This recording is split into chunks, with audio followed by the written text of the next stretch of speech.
Good evening, everyone, and welcome to the Shire of Donnybrook Balingup November Ordinary Council meeting. I'll start the meeting by acknowledging the continuing connection of Aboriginal people to country, culture and community, including traditional custodians of this land, the Wadandi and Kaniang people of the Noongar Nation, paying respects to elders past and present. I'll declare this meeting open at 5 p.m. A reminder that the meeting is being live streamed and digitally recorded in accordance with Council Policy EMCP2 of the public, and the public are reminded that no other visual or audio recording of this meeting by any other means is allowed without the permission of the chairperson. Whilst every endeavour has been made to only record those who are actively participating in the meeting, loud comments or noises may be picked up in the recording. And at this point, clause 8.2 of the meeting, Local Law 2017, does require members to rise when speaking. So this does affect the quality of the live stream. So would councillors like to move a motion to suspend clause 8.2? Councillor Shand and Councillor Mitchell, all in favour?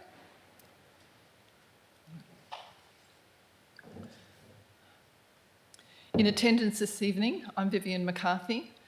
We have Councillor Alexis Davey, Councillor Lisa Glover, Councillor Peter Gubler, Councillor Deanna Shand, Councillor John Bailey and Councillor Anne Mitchell. The staff present are CEO Nick O'Connor, Acting Director of Finance and Corporate Lauren Clifford, Administration Officer Corporate Services Samantha Farquhar, Director of Operations Roscoe Marshall, and Management Development Services, Michelle Dennis. I'd like to welcome everyone in the public gallery this evening and those participating via live stream. The apologies for this evening, we have two, Councillor Anita Lindeman and Councillor Grant Patrick. We have no approved leaves of absence at item 2.2. And at item 2.3, do councillors have any requests for leave of absence? Thank you. I have a couple of announcements. It's a busy time of year for our community coming into Christmas, so just bear with me. First of all, I'd just like to explain that the live stream recording of last week's agenda briefing worked brilliantly during the meeting, but not so well afterwards, and the video failed to save. The audio is still available and has been uploaded to the Shire's website. On Saturday the 30th of the month at 9:30 a.m, the Salvation Army Toy Run will stop in Bonnybrook to receive gifts, toy gifts. Motorbikes will stop in the car park opposite the post office where people can donate toys, and they'll move on to Boyanup from there. That's an annual event that's quite striking if you happen to be in town to see it. Next, the Shire is working with the Irish Town Argyle Bushfire Brigade to hold Thank a Volunteer Day in the Arboretum near the damaged bridge, the Irish Town Bridge, from 10 a.m. to 1 p.m. The brigade organised a grant and arranged for the Lions Club to hold a barbecue to thank the bushfire volunteers and the Irish Town community who were all impacted by the Irish Town Bridge fire. I'll be attending, and I'm looking forward to seeing the artistic work of the young people from Irish Town's residents, and when they're going to paint their temporary school bus shelter. So it's going to be fun to see. So people are asked to park on the Irish Town side of the bridge, obviously if you're coming in from Irish Town, to allow enough space in the Arboretum. Next, the CRC will be hosting International Day for People with Disability. This will again be celebrated in Ayers Garden on Monday the 2nd of December, so that's next Monday, from 10 a.m. to 1 p.m. There's face painting, petting zoo and a barbecue, which will contribute to a fun event. I attended this event last year and had a great time. I met many new people that I wouldn't have otherwise met and enjoyed a very rewarding experience. The Donnybrook Twilight Christmas Markets will be held on Friday the 13th at 4 p.m. till 8 p.m. in Ayers Garden. The Chamber of Commerce will present Customer Service Awards at the market. And I've got two more. Donnybrook Lions Club Christmas carols are to be held in the Donnybrook Amphitheatre at 4:30 p.m. on Sunday the 22nd of December, I think that is. And finally, I'd just like to make congratulations to our Director of Operations, Roscoe Marshall, who got to the point of practical completion for the VC Mitchell Park Pavilions. Well done, Michael. Well done. I'll call you by the right name, Roscoe. Don't ask me where Michael came from. Okay, moving on to item 4, declarations of interest. Division 6, Subdivision 1 of the Local Government Act 1995 states that care should be taken by all councillors to ensure that a financial impartiality interest is declared and that they refrain from voting on any matter which is considered to come within the ambit of the Act. Roscoe Marshall, Director of Operations, declared an impartiality interest regarding item 9.1.2, as the applicant is a dear friend. Item 9.1.8, Lauren Clifford is the Acting Director, Finance and Corporate, and has declared a proximity interest regarding the item as the applicant is seeking to propose changes to the use of land adjoining the land that she resides at. Emma Thomas, Acting Manager Corporate Services, declared a proximity and impartiality interest regarding item 12.1.1, as her house has an interest in the land that is located on Kundanup Kirrup Road. Moving on to item 5, public question time. Responses to previous public questions that were taken on notice, there are none. Item 5.2, there's a number of questions there that have been answered and will appear in the minutes of the meeting.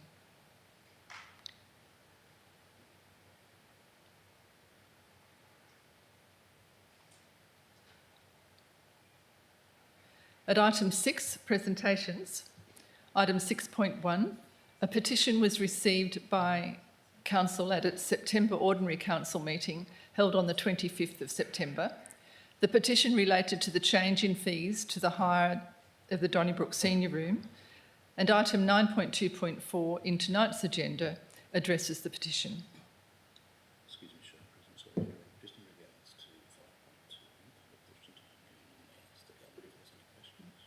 5.2, I beg your pardon. Thank you.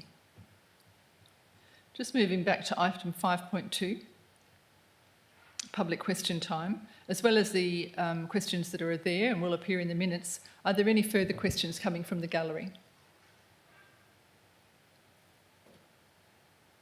Thank you.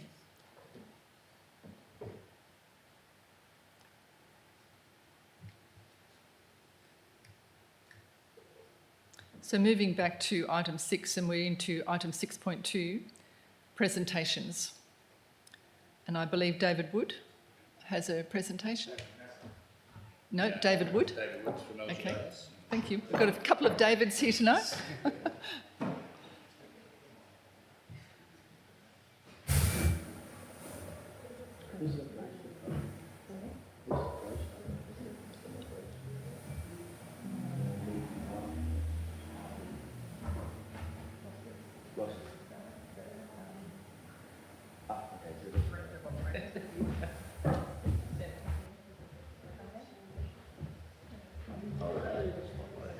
And I'd just like to say that David is here from the Local Government Insurance Services.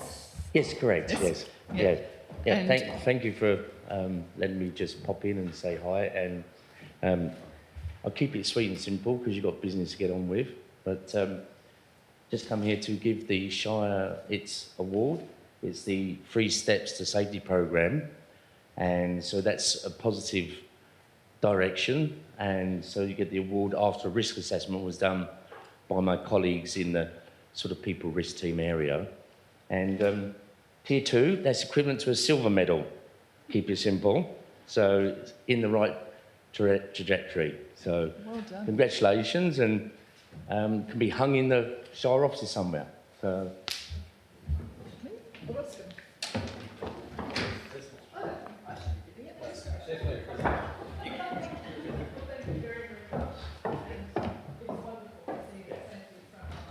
Yes, definitely.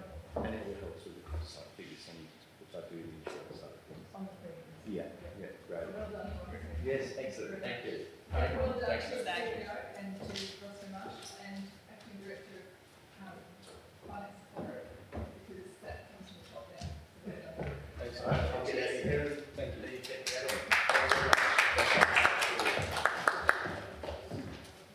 I'm going to sit with this on my lap now. Yeah. President. Oh. Oh.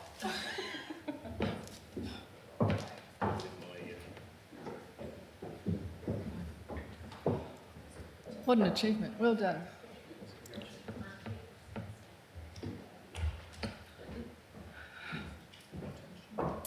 Okay, moving on to item 6.3, deputations. Our second David presentation for the night. Mr. David Mazza will present a deputation on item 9.1.3, which is a development application number P24023, a proposal to reapprove an extractive industry or gravel extraction licence for lot 130 Morrissey Road in Yaburara. Yep, thank you. I wanted to start off by, not everybody knows who we are, and I just wanted to kick off with a description of who we are. So Anne, that's the boss, that's my wife, and I bought the property in Morrissey Road in 2003. Our home property is Trevina Road, which we've owned for about 25 years, and we grow grapes and produce wine. And we also employ 3 part-time guys from Donnybrook to do that. We had a horticultural operation in Ferguson Valley, and my parents recently downsized to Donnybrook.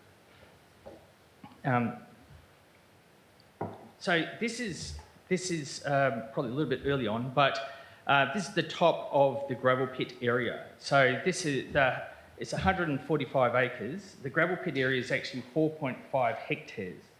And at roughly about 370 elevation. I'll just go there. And the area was cleared by a previous owner in the 1980s, and it was left in a pretty poor state. So it's quite a flat area, 4.5 hectares, and I believe the owner was going to build a runway on it. So they cleared it, and it was left with large gravel rocks on surface and a lot of windrow trees when we took it over. And it was really unsuitable as a paddock and impossible to drive over. So the objective from the start, since we've owned it, was to extract the gravel and to sell the gravel to pay for the rehabilitation into pasture land. So we applied for the first licence in 2009, which was a 5-year licence, for 50,000 tonnes, and we also paid to erect signs and do up some of Morrissey Road. Our first crush in 2010 at 20,000 tonnes, it was pretty obvious that the volume attached to the extraction licence was very underestimated. So we applied for a new licence in 2013 for 300,000 tonnes. Since 2013, we've done about 3 crushing campaigns, the last one being 2017. So roughly over the pit life to date, we've moved about 95,000 tonnes of gravel. Most of it's gone to the main roads to do the shoulders on the Boyertbrook Road. Small amounts to the Shire and local contractors to do driveways and so forth. 2017 was our last crush. After that, we conducted a geological drilling campaign. So a mate of mine has a drilling operation. He come and put 28 holes in it to give me a quantity of what's left in the ground. We found there's about 200,000 tonnes left.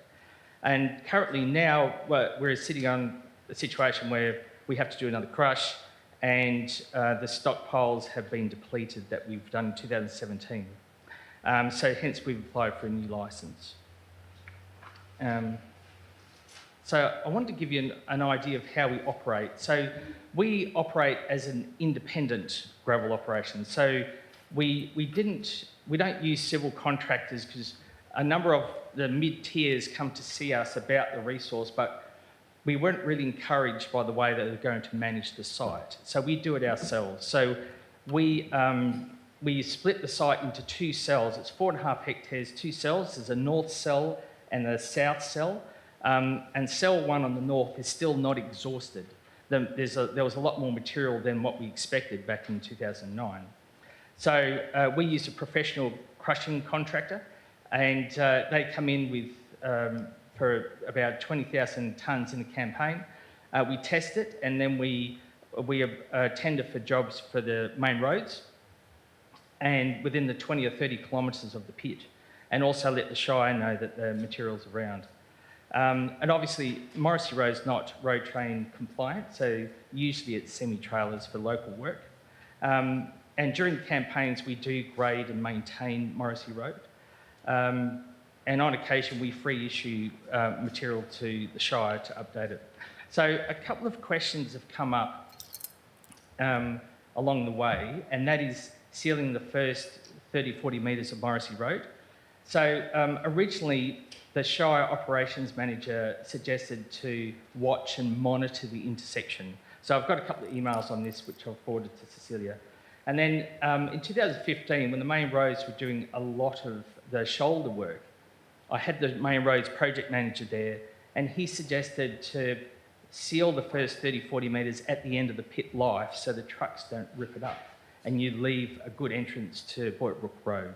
So that was the advice I've been getting to date. Risk of groundwater, so it is 270 elevation. When we put the 28 holes in the site, we did drill a 4 and 6 metre hole just to see what's below the gravel resource, and we did not strike any water at that point. Noise pollution, look, we do short crushing campaigns, so we mobilise a dozer for between 7 and 10 days. So in 7 days, they can push up about 30 or 40,000 tonnes. And so they're very short campaigns that we do. The overburden stocked on the western side of the pit, which is the side towards Morrissey Road. The eastern side of the pit is out towards, there's no houses, and out towards Preston Vale. So now, of course, with our next stocking and crush stockpiling that we'll do, there will be stockpiles on the northern side to also muffle the noise of the crushing.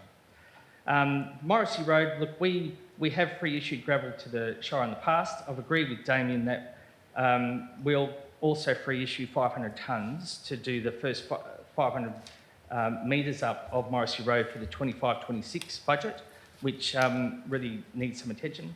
And also at the end of the life, we'll also allow 1,000 tonnes on site for them to re-sheet Morrissey Road.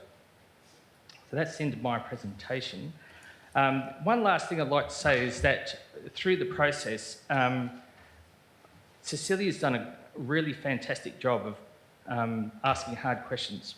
So we haven't applied for a licence for 13 years, of course, but Cecilia's been very professional and very thorough, and it's really a credit that we've attracted that sort of skill to the Shire, and we'd like to see more of those people around. Thank you. Thank you, Mr. Mazza. And well done, Cecilia. Mr. Mazza, we'll just, if you don't mind, we might have some questions for you. Yes, of course. Councillor Davey? Hi, I just had two quick questions. Yes. When you did the drilling in 2017, what time of year was it? But it's in the summer. So it was, that sort of activity always happens around January, February. Okay. So there still is a potential for groundwater interception if done at different times of Yeah, year? potentially. If we were going to find it, I think we would have struck it. A 6 metre hole, that's pretty deep. But what we did find, we wanted to have a look at the geology under the gravel. And there's alunite clay, so it's white clay. And my other question was, in the officer's report that we have in our deck today, it talks about 3,000 tonnes of gravel for resheeting, whereas your presentation you've given was 500 next financial year and then 1,000 at the end. Okay. So there's just a small discrepancy. Yeah, we there. can reconcile that with the Shire. Thank you, Councillor Davey. Any more questions? Councillor Shand? Previously, you were asked for a bond of $10,000 and it appears that there was a bond for $4,000. Can you explain the difference in that? Yes. So 13, yeah, Cecilia pointed that out, and it did come as a bit of a surprise. Back in 13, we were using checks and so forth, and so we have to reconcile that with the Shire. I'm sure that I submitted a check for that, and in our company accounts, we do have an asset of $10,000 for the bond. So we have to just sit down and reconcile that. So either way, the bond's increasing next round anyway. So it will be topped up. Thank you for that. So we have a reconciliation to do internally with that. Yeah, Thank you. we can reconcile that. Councillor Shand? So it stated that the bitumising, you felt that the bitumising that was required on your licence was an end of life That's right. bitumising? Yep. Do you have anything in writing to confirm that? We've got a couple of emails. First email from the Shire that states that a watch and monitor approach. And then the second one is me communicating with Brad Grinter, who was the project manager at the main roads at the time, and suggesting that we'll pay to do the 40 metres while all the activities along the road. And on the site meeting, he came back and said, leave it till the end. So that's another point. If we want to seal it now or before we start again, then we should probably make that decision as a team, you know. Thank you, Mr Mazza. Any further questions, councillors?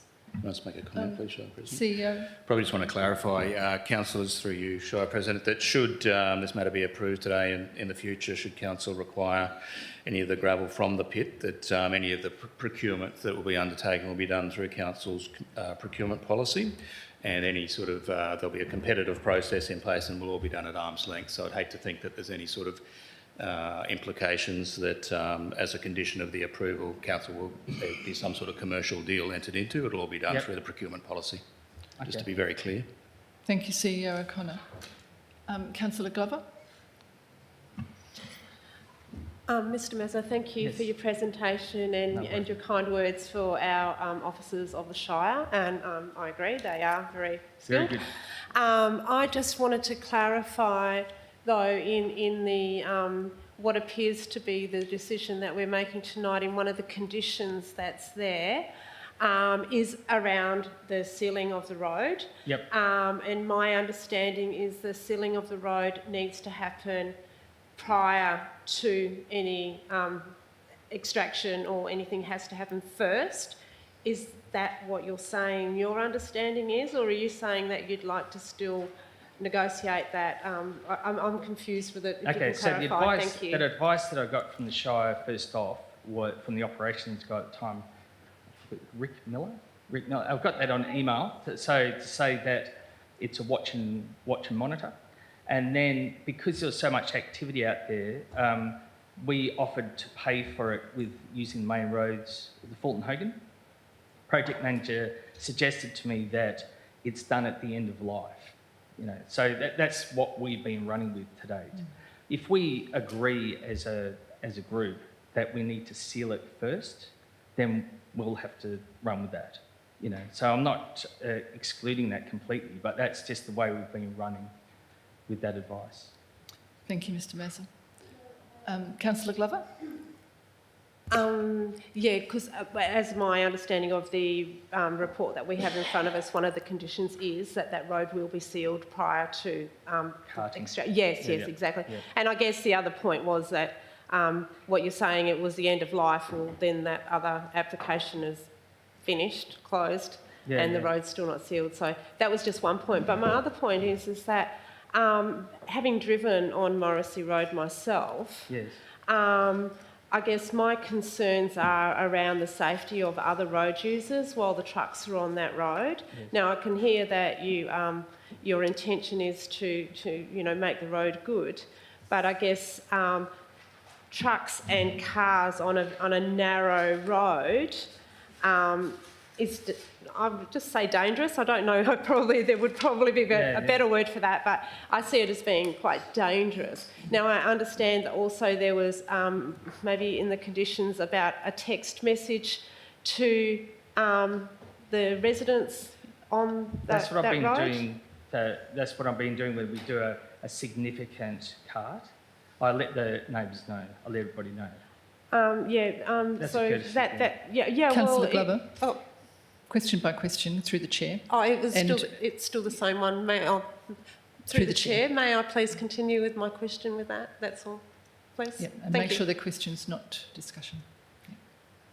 So referring back to Yeah. the safety of Morrissey Road, I mean, ultimately safety is our priority, you know, and we grade it and we have the signage out for all the trucks and so forth. We suggest to the truck driver that it's 30 kilometres an hour up the road. So, I mean, working closely with the Shire, if there's anything better we can do, I'm happy to entertain that because ultimately we want to have a safe road.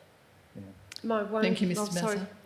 through the chair, may I? Councillor Glover? My wondering is if you would consider allowing the residents using the road to have handheld radios in order to radio to the trucks that they are coming along that road, being that it is such a narrow road. Would that be a possibility that you would consider? I haven't heard of that one before, I'm afraid. I think we can explore the idea, I suppose. So maybe, I don't know, that's a decision I can't make. I appreciate that's just come up to at this moment. Yep. So I haven't heard of that one before, I'm afraid. So we can look at other safety recommendations, and get some independent advice on it. But whether that's because there's other people that use the road, not just the residents. You know, so we want a holistic approach to the safety of the road. So that may also create some sort of comfort level which may not be appropriate as well. So I'm not sure, I haven't heard of that one before, and I think it needs to be explored a bit Mr. further. Mazza, I'll just let CEO O'Connor pop in there because I think it's... So through you, Chair, it may well be that if council was minded to approve the application tonight, it may well be dealt with, or the risk that you're highlighting, Councillor Glover, might be able to be addressed through a condition, I believe, Mrs Dennis? Yep, through a condition, but it may not be that condition. It may well be, as you suggested, Mr Mazza, an opportunity to work collaboratively to identify the risk, which has been identified by Councillor Glover, and then come up with a reasonable and relevant condition that mitigates the risk. Okay. Thank you, CEO. Thank you. No, one more, Mr Mazza, sorry. Councillor Shand. Just a question in relation to the neighbouring property, Westwall Holdings, Mr Stroud. Have you had any conversations with Mr Stroud to try to negate crushing and screening at the same time in summer? No, afraid not. I mean, we've got, no. So we've been operating 15 years. Our area is really small and it's tucked right at the back of Morrissey Road. So you basically can't see it. And crushing and screening is such a small amount of what we do. You know, we've done 2 weeks in 7 years of crushing and screening. So that's, I don't think, the greatest challenge. The greatest challenge is getting the truck movement as safe as possible. Thank you, Mr Mazza. CEO O'Connor, is there any more to say on this before we move on? Okay. Thank you very much, Mr Mazza.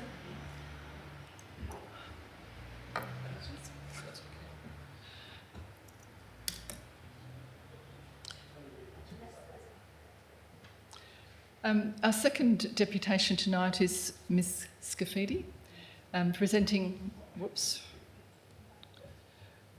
a deputation on item 9.1.2, scheme amendment number 14 for the Shire of Balingup Local Planning Scheme number 7.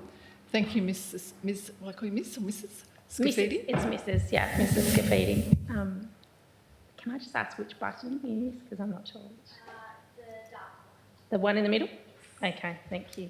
All right, well, thank you for giving me the opportunity to come and talk to you. It is perhaps a little bit premature, but equally my husband and I are travelling, so I never know when I'm going to be around or not around. So first up, I wanted to welcome Nick to Donnybrook. So I'm really excited to see what the next 5 years are going to have, so hopefully it's been a good start for you so far.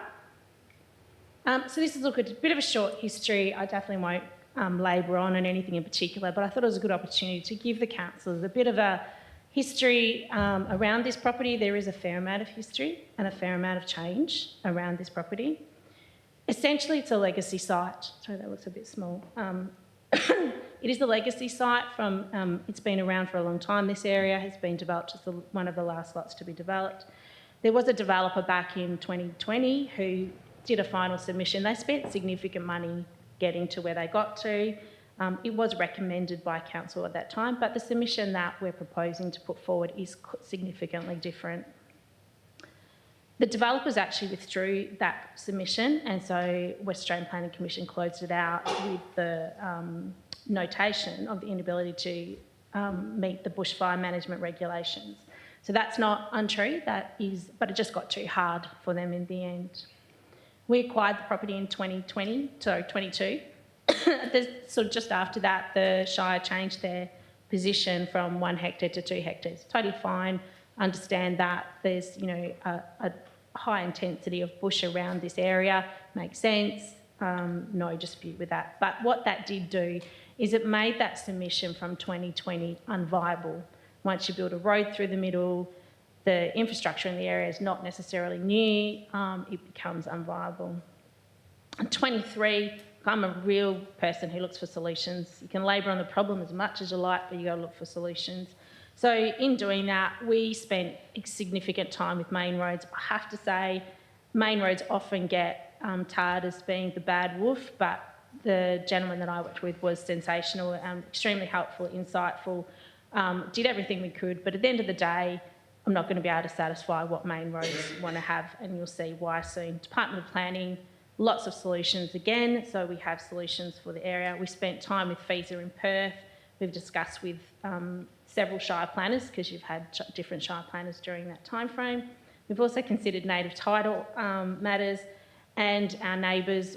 There were a number of neighbour submissions, you know, where people didn't like certain things, so we've had discussions with our neighbours as well. All of our neighbours have been given an advance copy, so I'm hoping that any issues they have, they're going to already have discussed them with us.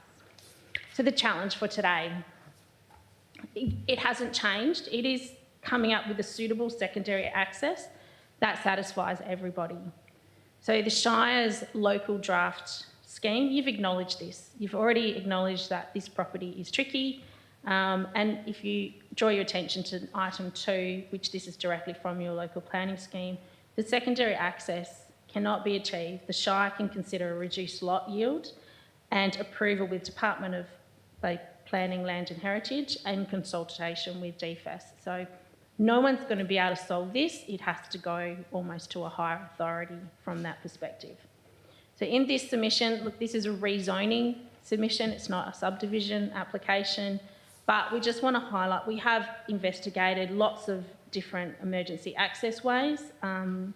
There is no one that's going to satisfy main roads. So where main roads were happy previously, DFAS are not going to be happy, and it was also quite dangerous, the solution for main roads. Main roads don't want anything on their roads, they want it on your roads. Doesn't want to be their problem, they don't want to have to lock it up, they don't want to have to deal with it, they want it to be a Shire problem. So there is no access that's going to satisfy main roads. That also satisfies the SPP 3.7 conditions. There is one, but it is impacted by native title, so we did take some time to research that, and I'll show you that. It also equally requires a fair amount of clearing. You'd have to mandate one of the neighbours to purchase their property.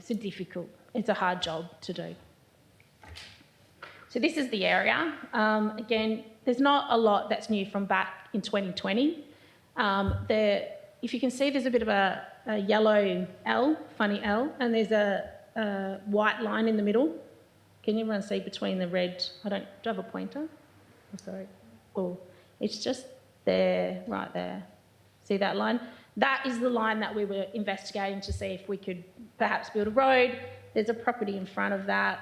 We were looking at that, talking to the people who potentially own it. But the issue is that's native title. So when we went to the relevant people, they said, oh, please don't go there. Like it is I don't know what is significant about it, because since then we haven't been able to discover, but it is subject to native title claim. So, all right, so today's solution. Again, like to focus on the solution, not the problem. We have presented a reduced lot size, currently 6. That is significantly less than what the Shire has in your draft planning scheme. There's a proposal, I think, of about 11. it is about the balance between the economics of it, what people want from a purchasing point of view. That's why it's 6 is where we've come up with that.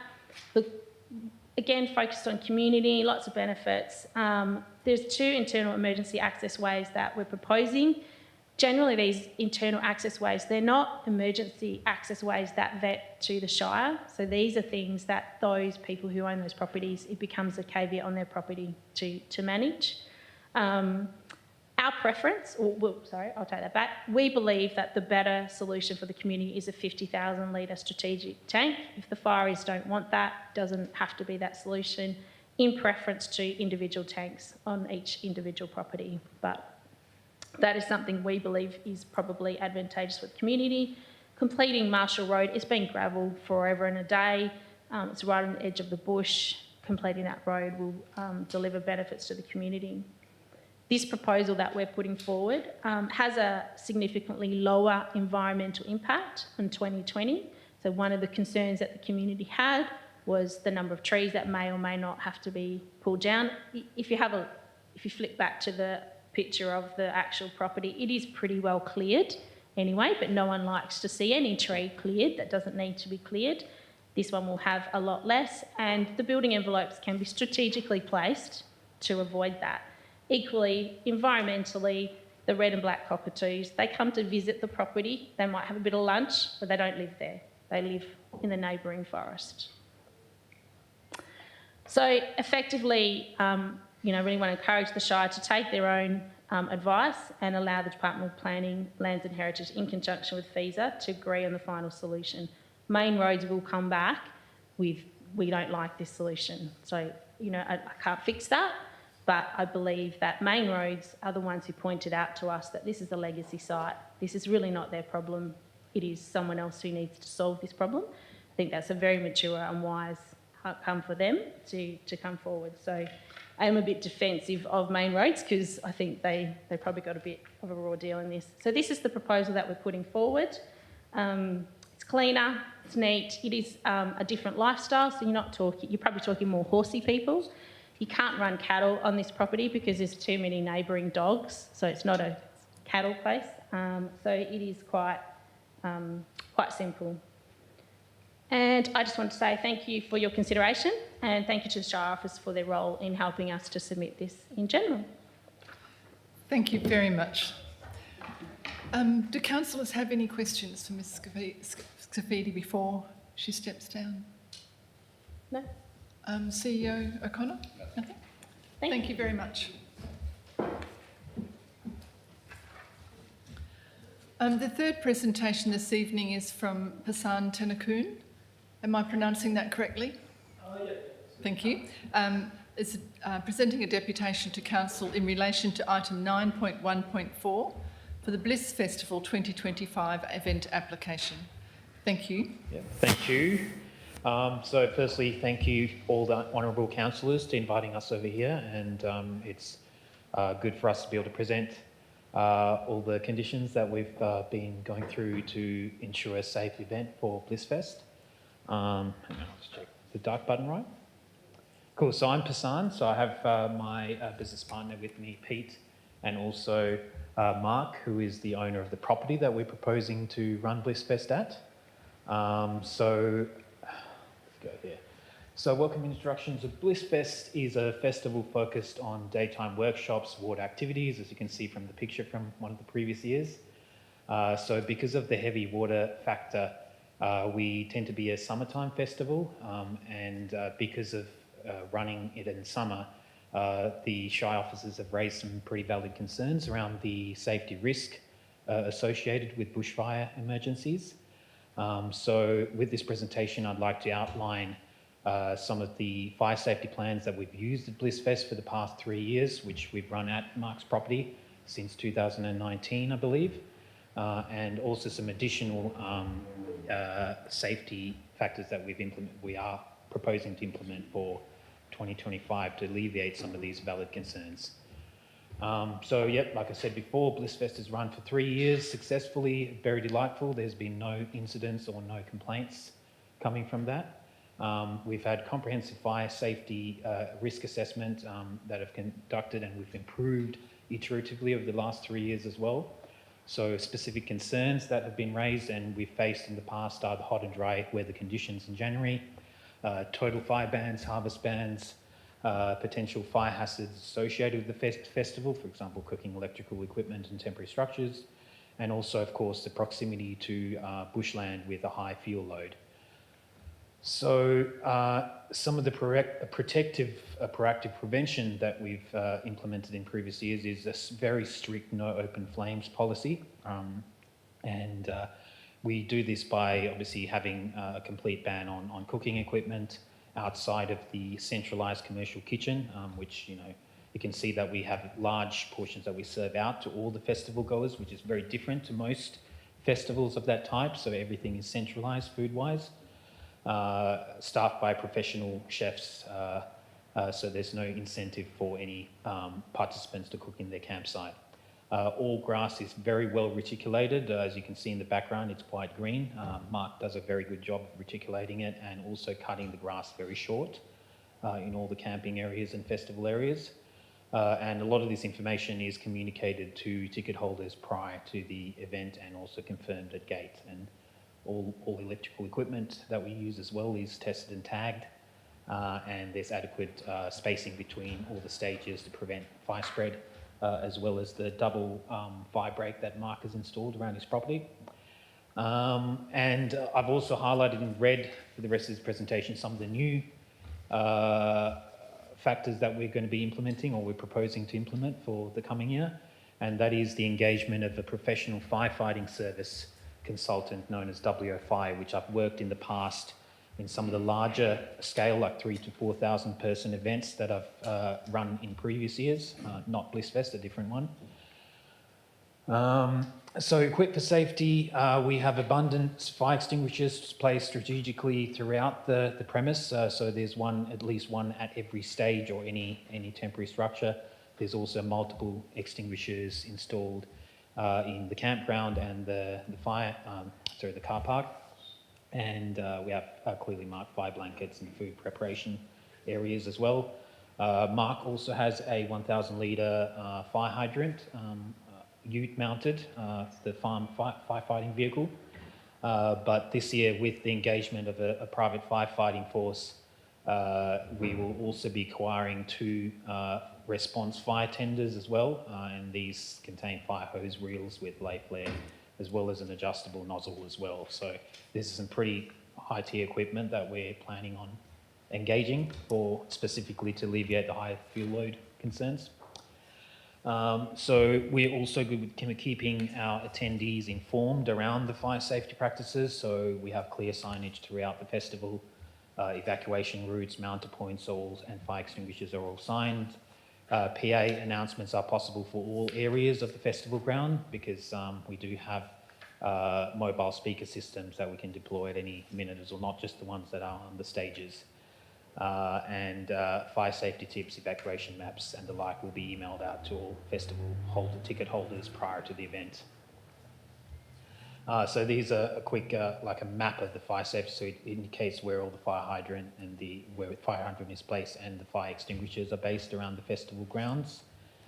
And we do have a well-prepared team as well, like we have site fire safety training provided to the operations staff, event management, stage managers, and also all general volunteers and staff also have a basic induction at the start as well.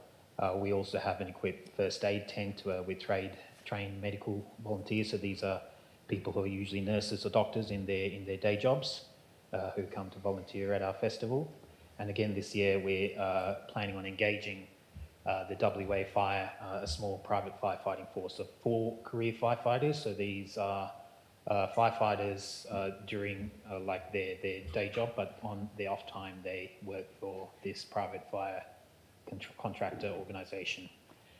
So there will be 2 firefighters on duty at all hours while the other 2 are on call, and they're led by Gareth Digg, who is the Chief of WA Fire. He's a Level 2 Incident Controller. We're ready to respond, so trained fire safety marshals present throughout the event, clear evacuation plans and fire emergency plans. which we'll actually be getting the consultant once we do officially engage them and pay them. They'll be reviewing all these fire safety plans and communication protocols as well.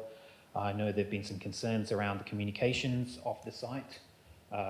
So we have all our main event management staff linked with two-way radios. In addition to that, we also have 3 Starlink satellite internet modules as well that give internet access to all our volunteers and staff.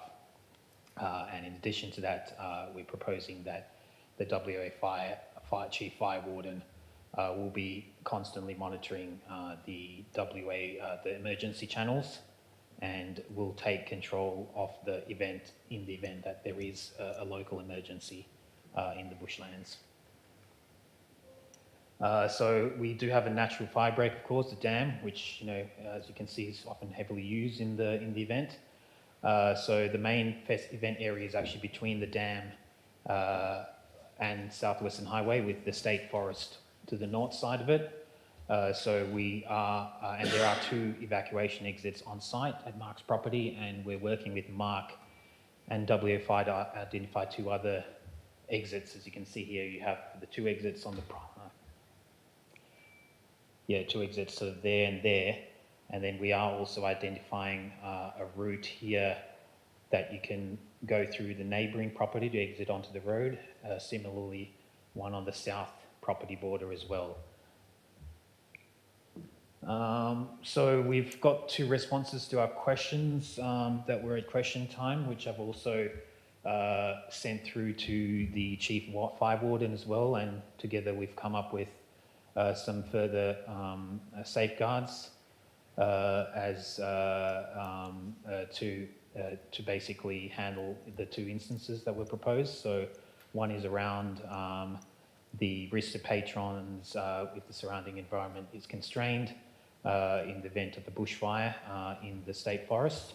So what we and the Chief Fire Warden from WFI are proposing is that because he's a level 2 incident controller, he has the ability to control or to link between the different emergency bodies and organisations and control the evacuation process out of the festival. Hassan, you have 1 minute left. Oh yeah, right. So the second, so that's basically the property from a large area. You can sort of see the 2 additional exits up there and there. So the second response is during the January period, there is a possibility of total fire bans and harvest bans as well. So what we've talked about with the Chief Fire Warden is that having the private firefighting force with the 2 firefighting vehicles is sufficient to get the exemption through the EFES in those situations. So in instance there was a total fire ban, the vehicles or the vehicle row can be escorted by the 2 firefighting vehicles. So they'll be basically escorted by a 2,000 litre tank of water and 2 firefighters. So working together for safety, Blissfest is happy Let's to work. just do a check. Do you mind having a little check there? How many slides do you have to go? This is just the last one. Last I think. one? Yeah. Perfect. Wonderful. Yeah, sorry about taking too much time. You're right. So we're happy to work with the Shire, Donnybrook Baling Up and local fire authorities in the lead up to the event to alleviate further concerns. There's also going to be ongoing communication with the Shire and emergency authorities through the WA Fire Chief during the event and pre-event consultations, as well as post-evaluation consultations on fire safety protocols, which we're happy to present to the council. And we're open to further feedback as well. So that's pretty much it. Yep. So there is another slide that I had before on other risks, but I'm happy to go into them if there are any questions around that, just because we're short on time. But I'm happy to answer any further questions around the safety and risk management plan of the event. I also have Mark here, who's also happy to answer any specific questions around the property, so the fire breaks and other equipment on site. And we also have my business partner, Pete, who's also happy to answer questions around the event as well. So, Thank you, Mr. Tennakoon. Councillors, do you have any questions? Councillor Davey. Thanks for that. Your consultant you've engaged, WA Fire, have they advised whether they think that there is a suitable muster point on the property to shelter in place for 500 people? So in initial discussions, we have suspect it's more around the area between the natural fire break that is the dam and the road, because that's where the actual main event site actually is. It's concentrated there. But further to that, we are looking to identify, because the contractor hasn't technically been engaged yet, because we haven't paid them yet. But because of, I've worked with them a lot in the past, we've got some initial information that I was able to share in this presentation. But yes, that's something that in a prospective conditions that we might have attached to the approval of the event, that's all the plans that we come up with and sign off by the fire consultant will be presented to the council. Thank you, Mr Tennakoon. Councillor Bailey? Thank you. In the years you've been running this festival, have you had any complaints either directly to the organisers or lodged with the Shire? No, not that I'm aware of, because our typically most concerns that were raised by the residents were around the noise, and typically our festival focuses more on the daytime activities than the nighttime. We do have sound going on the Saturday night to about midnight, but we also have a noise management plan that we have approved through Reg 18 process in previous years as well, and that was sufficient in previous years to not cause any complaints. Sorry, was that a question around complaints? Yep. Cool. Thank you, Mr Tennakoon. Any other questions, councillors? Councillor Glover? So I note that there's been festivals held since 2019. Is it always the same time of the year? So Blissfest in particular has always been in a similar time of the year. In previous years, we've had it in February. So this year we're proposing January, which I'm told is actually slightly less of a fire risk than February. The reason for us is because ours is more of a summer-based festival, whereas a lot of other festivals that both I've been involved in the past, but also what have happened here are more music and dance focused. So there can be happening at times when the weather is a bit cooler, whereas with ours, unfortunately, it tends to be difficult to have it outside of summer because of the comfort of the participants. Thank you. Councillor Glover? I just had one more question, and that was around, I note that there were a lot of questions that had been, you've asked the Shire, and they've provided the responses. Are you happy to comply with the responses that were provided to you in that email regarding your questions? Yes, yeah. So there was the two questions that are submitted to this council meeting, which I just showed on the previous slides around the fire tender in the event of the fire ban, as well as the incident controller in the event of a nearby bushfire. There were some other additional ones as well. I've briefly touched on it in this slide here that I just skipped over around noise, the water quality and safety, for example. Mark, the property owner, has assured us that they have tested this lake in the past and they haven't found any concerning levels of amoebic meningitis or E. coli in both instances.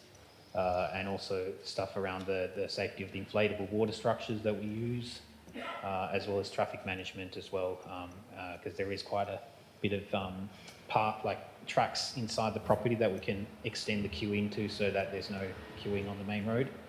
So in previous years, we haven't actually had to do any main roads approval, but in the event that it's required, we can go through that process as well. Thank you. Any other questions? Councillor Goobler? So is there a traffic management plan? Do you have to have signage and people to guide the traffic off the road, and is there ample parking there on site as well? Yes, so I do have a designer that I'm in contact with. Again, hasn't been officially engaged yet, but in the event of the conditional approval, we will engage them to draw a traffic plan if it's required. And with the tracks inside the property, there is quite a few tracks where you can do like a snake-like queue so that it minimises the chance of, or almost eliminates, for the size of the festival that we're running, pretty much eliminates the chance of vehicles queuing back onto the main road. And then we will get the plans approved by Main Roads. Incidentally, like another side fact as well, my day job, I am actually an engineer at Main Roads.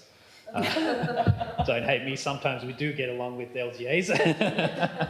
But yeah, that's the process that we will go through. Thank you, Mr Tennakoon. Councillor Shand. As an event organiser and property owners, do you both have your appropriate insurances in place that have listed or been advised to your insurance providers that you use flotational devices or inflatable devices in water activities? Yes, yeah. Thank you, So Councillor Shand. we have used flotation devices and board activities for the last 3 years as well. And the main condition that the insurance companies have put on us is having lifeguards on duty, which we have had on duty at all the events. And the second one was actually having everyone over 18. So that's why, even though technically activity-wise we're a family-friendly event, but we still have to have 18 plus because of the insurance reasons around the drowning risk. So it's basically, we've had those two conditions met, and we've always got public liability insurance up to 20 million in all three instances. Thank you. Councillor Shand. Is that listed on your certificate of insurance? Have they specifically listed it? Yes. Can you request that? Yes, so we will. If it isn't, we will request it. It has been communicated with them. Yeah. Thank you. Any further questions? Thank you very much, Mr Tennakoon. Cool. Thank you. Do you have any questions from the property owner or? Any questions? No. Cool. Thank you. Thanks.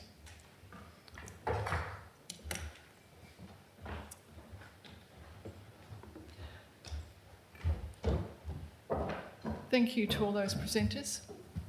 Well done. Moving on to item 6.4, I do have one delegate report. There should be two there, and my apologies for not getting it to you, Lauren, beforehand.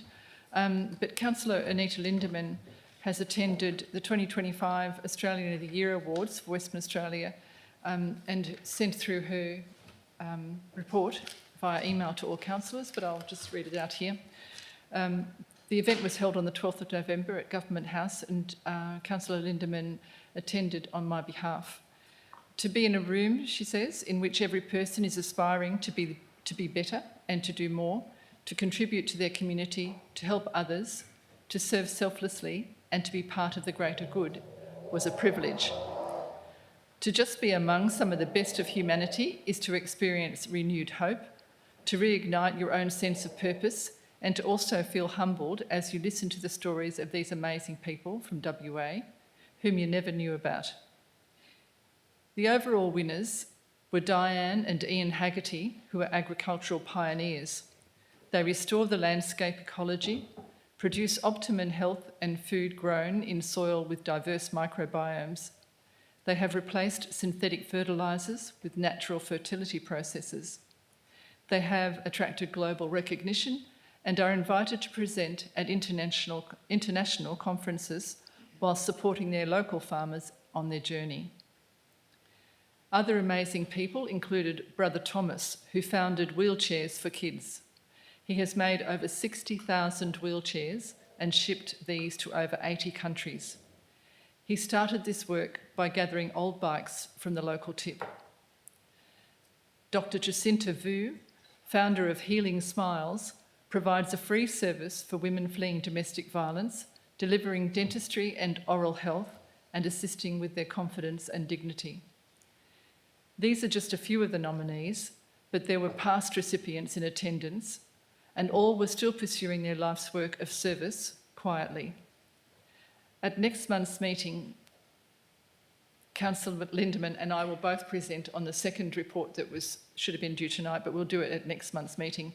And that was when I attended day one and Councillor Lindeman attended day two because I couldn't go at the last minute, so we'll report on that next month. But I thank Councillor Lindeman in her absence for putting forward such a lovely account of that Australia Day event. Okay, moving on to adoption by exception.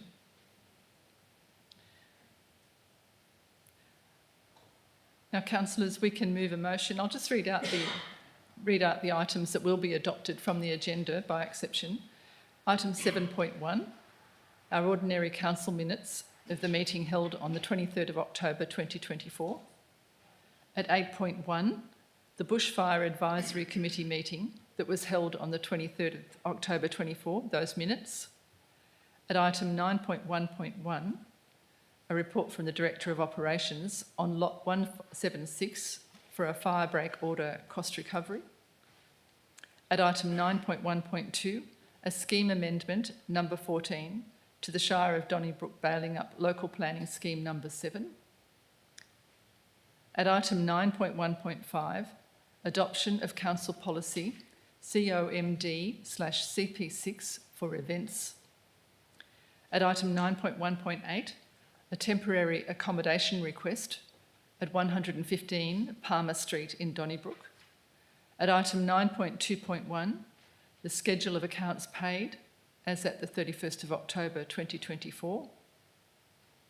At item 9.2.2, the statement of financial activity report as at the 30th of September and the 31st of October 2024. And at item 9.2.5, a policy review for policy number FIN/CP-7-credit card. A councillor is happy to move a motion to adopt these items en bloc. Councillor Mitchell and Councillor Glover. All in favour? Carried.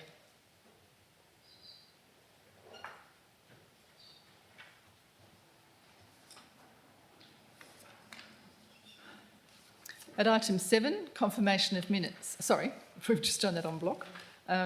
Going forward to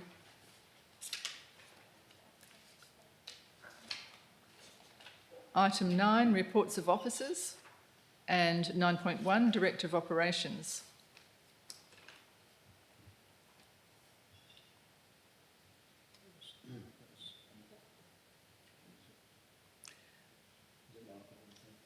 Um, 9.1, and now going through to 9.1.3. Development, we okay over there?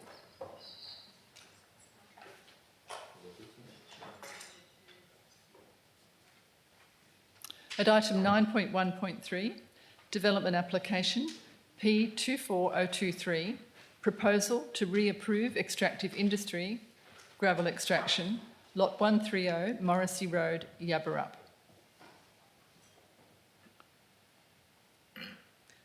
CEO O'Connor, would you like to speak to the report before we... Thanks very move much, into- councillors, and through you, Chair. I just might make some, I guess, opening remarks and provide a little bit of further context. I understand, obviously, we had the presentation from Mr Mazza, or the applicant tonight. So, councillors, just a reminder, as per my email correspondence with you late yesterday afternoon, I thought it would just be prudent to read that out. Obviously, this matter has been with the staff as required under legislation. Tonight, the matter before you does need to be determined, given the where we're at through the decision-making process.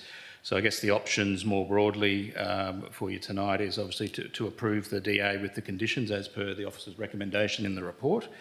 Approve the DA with amended conditions, realising that there has been some email traffic and discussions, and councillors may wish to take on board some of the information or all the information that was provided by the applicant's presentation tonight and some of the subsequent questions. To refuse the application or defer the decision, noting that should council decide to defer the decision or not deal with the matter tonight, it could be subject to being referred to SAT, to the Administrative Tribunal for formal review, given where we're at with the 90-day requirement.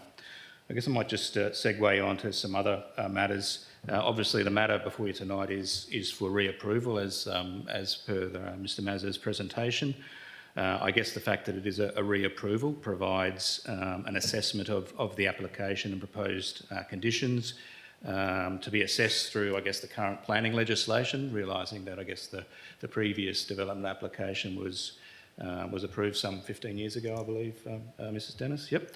And obviously with, community expectations and standards changing during the ensuing period, I guess it provides a check and balance and an opportunity for that process for us to strengthen the conditions and really, I guess, address and allay some of the concerns that have been raised either overtly or implied by the community. I guess it's also important for us just to point out that the D8, that's a sort of a two-step process, and just to remind councillors of that tonight, that if indeed you do decide to approve the DA before you today with whichever conditions you decide, that there is that second step where prior to commencement, those conditions that you are looking to propose would need to be complied with prior to the extractive industry licence being issued by council. So there is a check and balance as part of the process. So I thought I'd just provide that broader context, Shire President, and then hand it over to. Thank you, CEO O'Connor. Now, we'll move the motion to get it up and then consider debate or amendments from there. Yeah, and apologies, sorry to interject once again, just in regards, if council was of a mind to approve the DA with some amended condition based on some of your research and consideration of the matter, and indeed in response to Mr Mazza's presentation tonight, then staff do have some alternate wording just in case there is some proposed changes. So. CEO O'Connor, can I ask your advice? So if we raise this motion, should we consider the amendments within the debate, or? You could discuss the amendments as part of the debate, yes. Okay. Yep. You happy, councillors, to do that? Okay, would someone like to move the motion? Councillor Mitchell? And a seconder?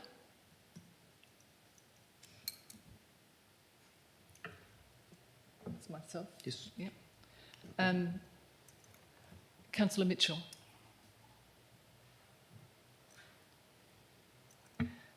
As you've all heard before, I'm a roads, rubbish rates and councillor. I firmly believe that this gravel pit, we have to have gravel, we have to have roads. Our roads aren't safe enough, even though all the work we do with it, so we just have to continue to improve, and particularly the gravel on the gravel roads and resheeting. I'm actually learnt a lot about gravel roads and resheeting in the last 10 years, and it actually brings the conditions up amazingly well. And also, even in Bunbury today, on the that roadworks that's going on, and we take forever to get to Bunbury, they're actually putting gravel on the verges, you know, to ensure that a safe runoff. So as a farmer, I totally agree that that land is totally unfarmable, and it will come back better. I actually was going to bring some grass in to show you how deep the roots go, but time didn't permit that. I firmly believe that this paddock can be rehabilitated into great pasture. I believe the gravel is needed. So all the work that's been done and all the conditions, I think they're fine as they stand. And I also are very aware that vehicles on these small gravel roads, yes, we have to be careful. Yes, we have to be aware, but that's what you do when you're travelling on a narrow gravel road. And the truck drivers, they're aware that they want to go home at night in one piece, so they keep their speed down. And even on a bad corner at 30 k's an hour, you can brake.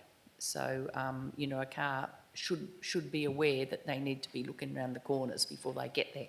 So, I'd urge you to support, but I suspect there's going to be a bit more work to be done on this one. Thank you.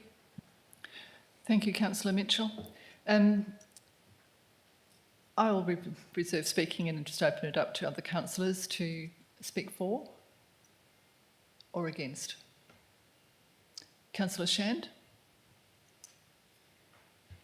There's a variety of reasons that I'm not happy with the way it stands right now, and that is that I don't believe there's been enough work done by the applicant. Things have changed tremendously. We need to be consistent in our decisions, and we have one on a neighbouring property that has further conditions placed upon it that I believe this one needs. So I'm against it in the way that it stands right now. Do you have an amendment that you want to? Yes, I'd like to amend from 10 years to 5. In relation to the trucks, I believe there needs to be some kind of system other than just roadside signs. Maybe that's kind of some kind of flashing system when they leave and when they enter. Then cars are aware coming down the hill that there is a truck either coming in or coming out. I think we need to do some more work on the safety of that. Also, we need to get, I would like to get some clarification on terminology on what is recommended as opposed to what needs to occur. So recommended, wording, is it recommended or is it necessary for those So things? have you prepared any amendments Uh, for we- those items? No, but these are the things I'll be suggesting. 2 hectares, so staged, the word staged is used through these documents multiple times, and it's 3.97, I think, so can we get some staging on this? 2 hectares, 2 hectares was on Westwall. And the hours, definitely not Saturdays, and the hours pulled back to 5 to allow for people coming home. So they're the kind of things that I think we need to work on So this. just to set that amendment, do we have wording? I know we have some wording prepared for time and wording, because this amendment now will go through first. Can I? Yeah, see, thanks very much, Shire O'Connor? President. I might just ask Mr Dennis just to outline and maybe talk to some of the wording. I guess we did... While we're doing that, Councillor David, do you have a question I rather wanted than a to debate? suspend standing orders so we can discuss this because it's going to get very clunky. Yep. Okay. Would you like to move standing orders as suspended and seconded? Councillor Glover, all in favour? Thank you.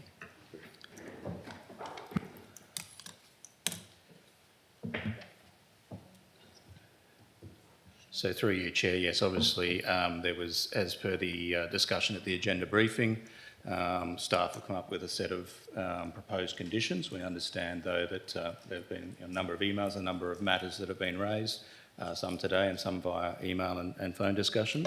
So I guess as a proactive approach, the planning team has pulled together some suggested or potential additional conditions that you may wish to consider. So I might just hand over to Mrs Dennis, if that's okay, through you, Shire President, maybe just to talk to those conditions. Michelle? Thank you. Since standing orders have been suspended, can I make an alternative suggestion that we just work through each of the conditions in turn to make sure that everyone understands where we're at? Is that okay? That's an excellent idea.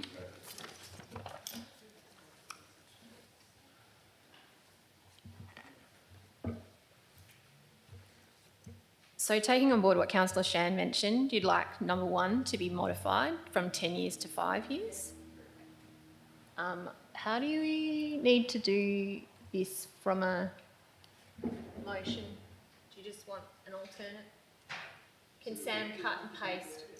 Can Sam cut and paste onto a new page, maybe, sir? That's a good idea. Like dump the conditions onto a Word document and then we'll just... And then this could form the basis of an amendment when we Is that okay? How will we address if, say, for example, I'm supportive of 4 or 5 changes, but not all 5? Are we going to have to propose? Can we just discuss before we change it then, whether we want that? So maybe just do a show of hands of who would support that change. Yeah. Yeah. Well, each one as we come to it. Yeah. Is that all right? Is that what you'd like to do? Can I just ask, like, basically, you're doing a show of hands, but if it comes to pass that the show of hands says, okay, we'll put that one in, and but if you've got people who disagree with it, say, for example, majority here, 5 say, all say that, oh, sorry.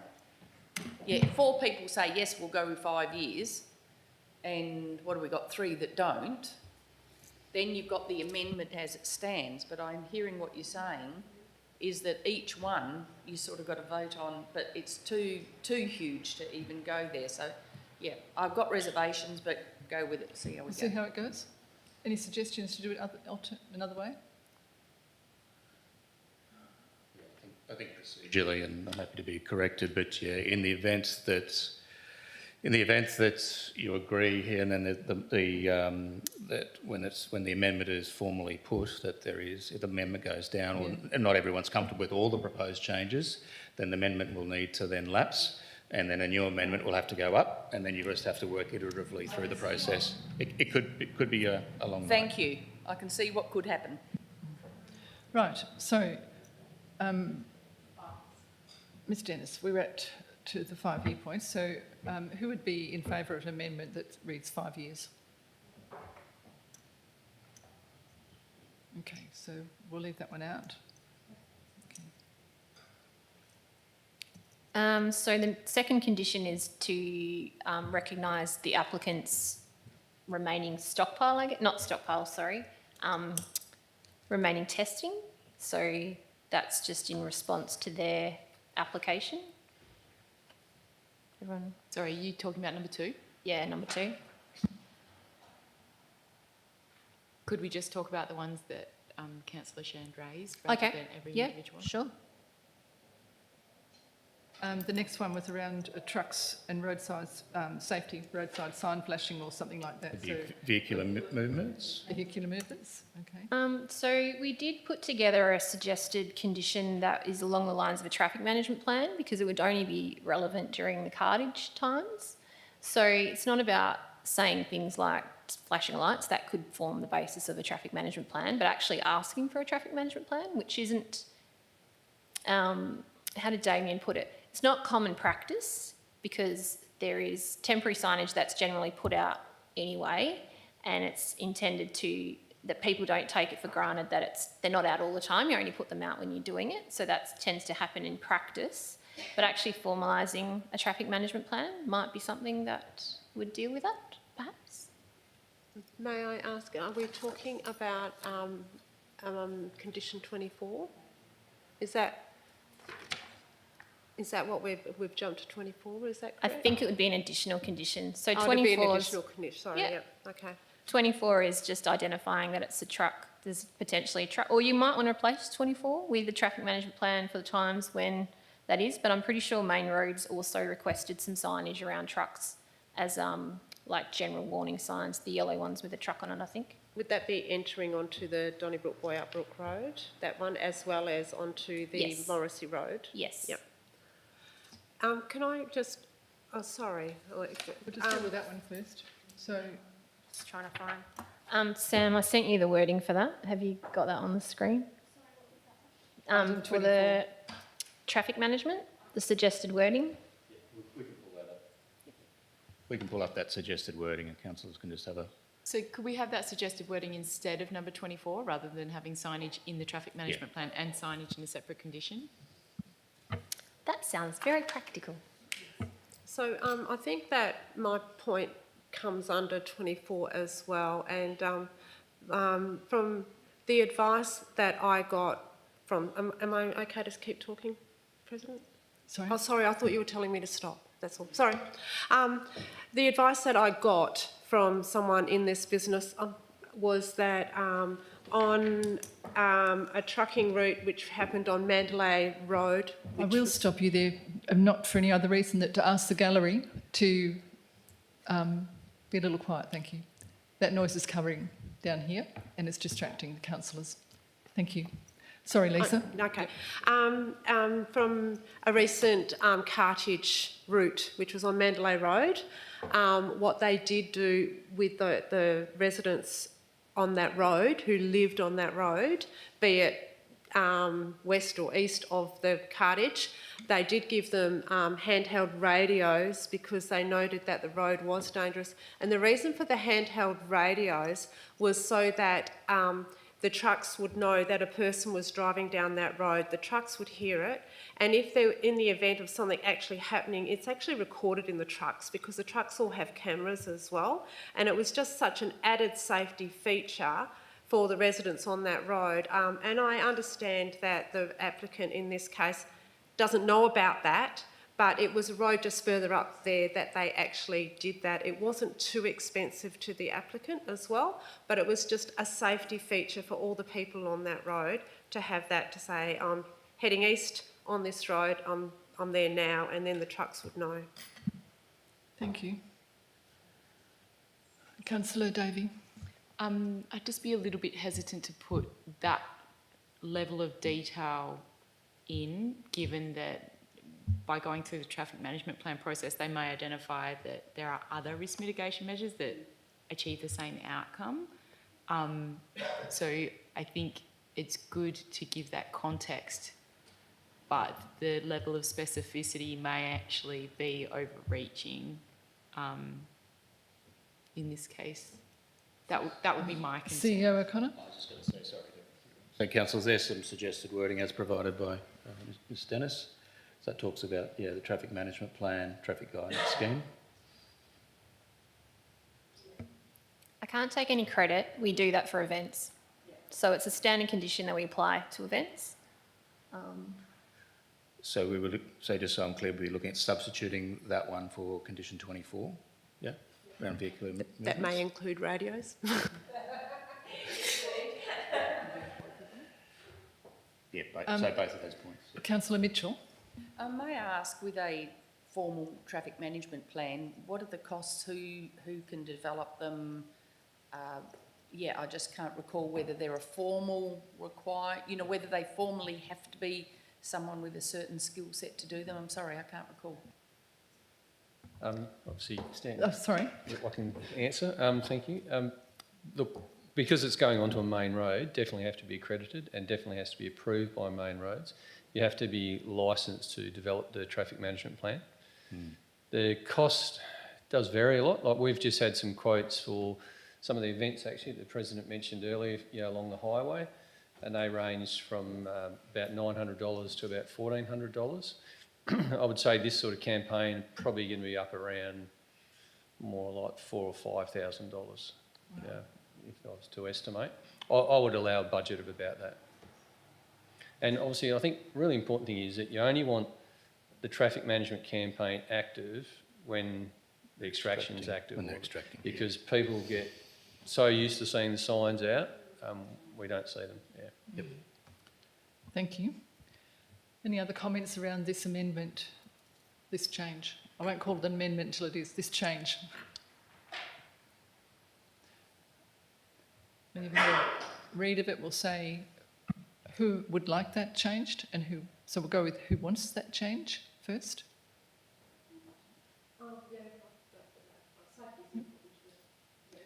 And who doesn't? Yes, Councillor Bailey. When they're operating machinery and trucks in that area, how many months a year are they talking about? I think from Mr Mazza it was very seldom. So Mr Mazza was talking about what happens on site with the crushing and the screening is that being 7 to 10 days. But the carting out on site would be an extended period because it would be based on, they call them a campaign. So they've quoted on a job, it could be 2 or 3 weeks, it could be longer, it could be shorter, depending on where it is. And because also the vehicles are smaller, because they can't have the larger trucks because of the construction of the road, there'd be more truck movements than you would necessarily have with a larger vehicle. Can I just ask, would the traffic management plan only have to be done once? Yeah, okay. Councillor Davey? Yeah, so Roscoe, you touched on the fact that they go onto a main road, but the traffic management plan would be for Morrissey Road, yeah, or to include the intersection? Okay. It would definitely include the intersection. And primarily because it's going onto the main road, and Main Road have already suggested that as a requirement anyway, so it wouldn't get approved without that. Thank you. Right. Probably just to clarify, the costs I estimated are actually part of the active costs as well. So there's the passive cost of actually getting the plan done, but then there's the active costs. So when there is movement, so you need to be I think it's called a level 2 licensed traffic controller because it's actually active on the highway to go and place all the signage and make sure the signage is in accordance with the traffic management plan. That would obviously vary greatly depending on the length of the campaign, so just take that into account. Councillor Shand? Can I just ask a question, just for clarification? If this, so I'm still trying to get my head around it. If this property is sold, the licence is sold with the land? No? Which way is it? So this could actually change, whoever buys it, it could be happening every day. CEO O'Connor? I was going to say, look, I think that, and I don't want to sound disrespectful, I think that might be a little bit of speculation, but to go back to your question, yes, the development application goes with the land, and the extractive licence goes with the operator. Yep. Thank you. So getting back to this, any more further questions with this change? And I will just get the show of hands again, please. So in favour of the change? Yep. Okay. Against? Yep. Okay. Yeah, go. Do we need the reference to the traffic guidance scheme as well? Can it just be a traffic management plan? Yeah, I agree. I mean, What was that change? I'd take that. I'd take and traffic guidance scheme, because the traffic management plan takes.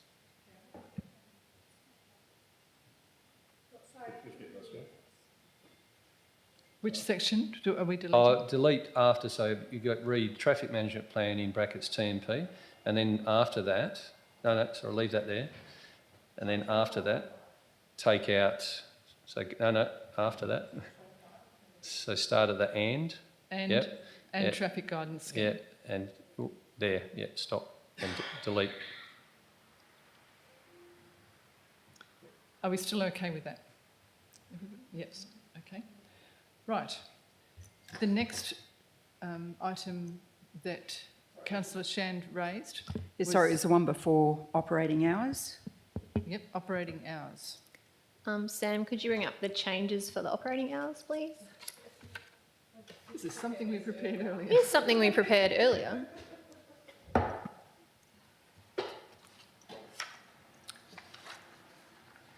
I think this is also the benefit of getting this feedback and questions ahead of time, that we can prepare these. It's lovely. Yep. Keep going to 120, there you go.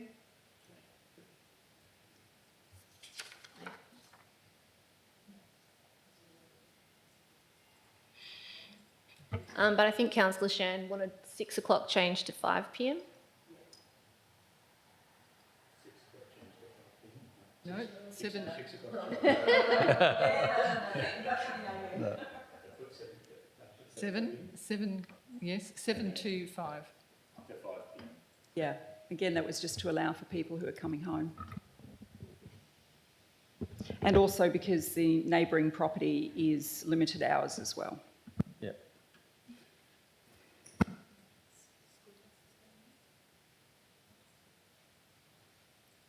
While that's being copied and pasted, are councillors in favour of that change?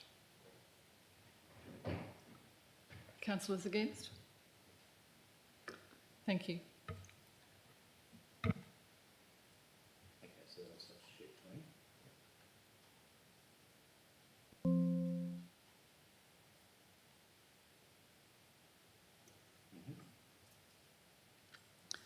Now, the next one I've got down, Councillor Shand, is the terminology regarding staged, and I couldn't pick up actually what it was. If you wouldn't mind saying that one again.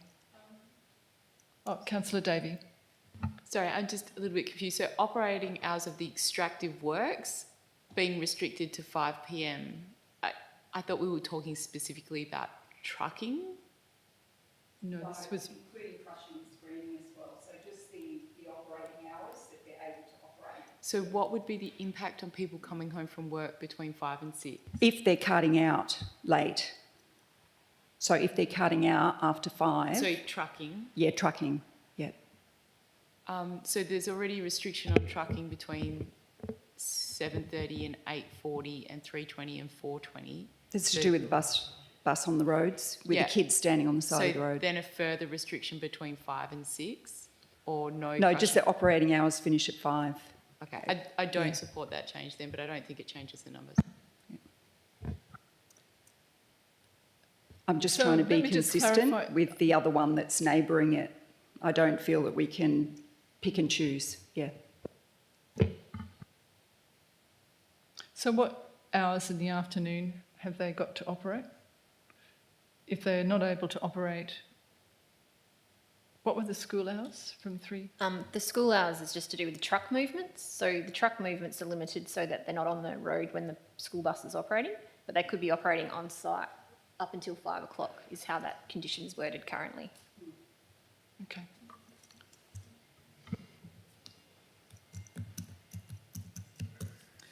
Any other questions on that condition? Councillor Goobler? Just in relation to the school, there's no school buses actually go up Morrissey Road, is there, or not? I'm not sure. Councillor Shan, do you know? No, they do a pickup across the road, so there's several pickups. So the concern is that if there's trucks coming out, then, or going in rather, there's kids on the side of the road, yeah.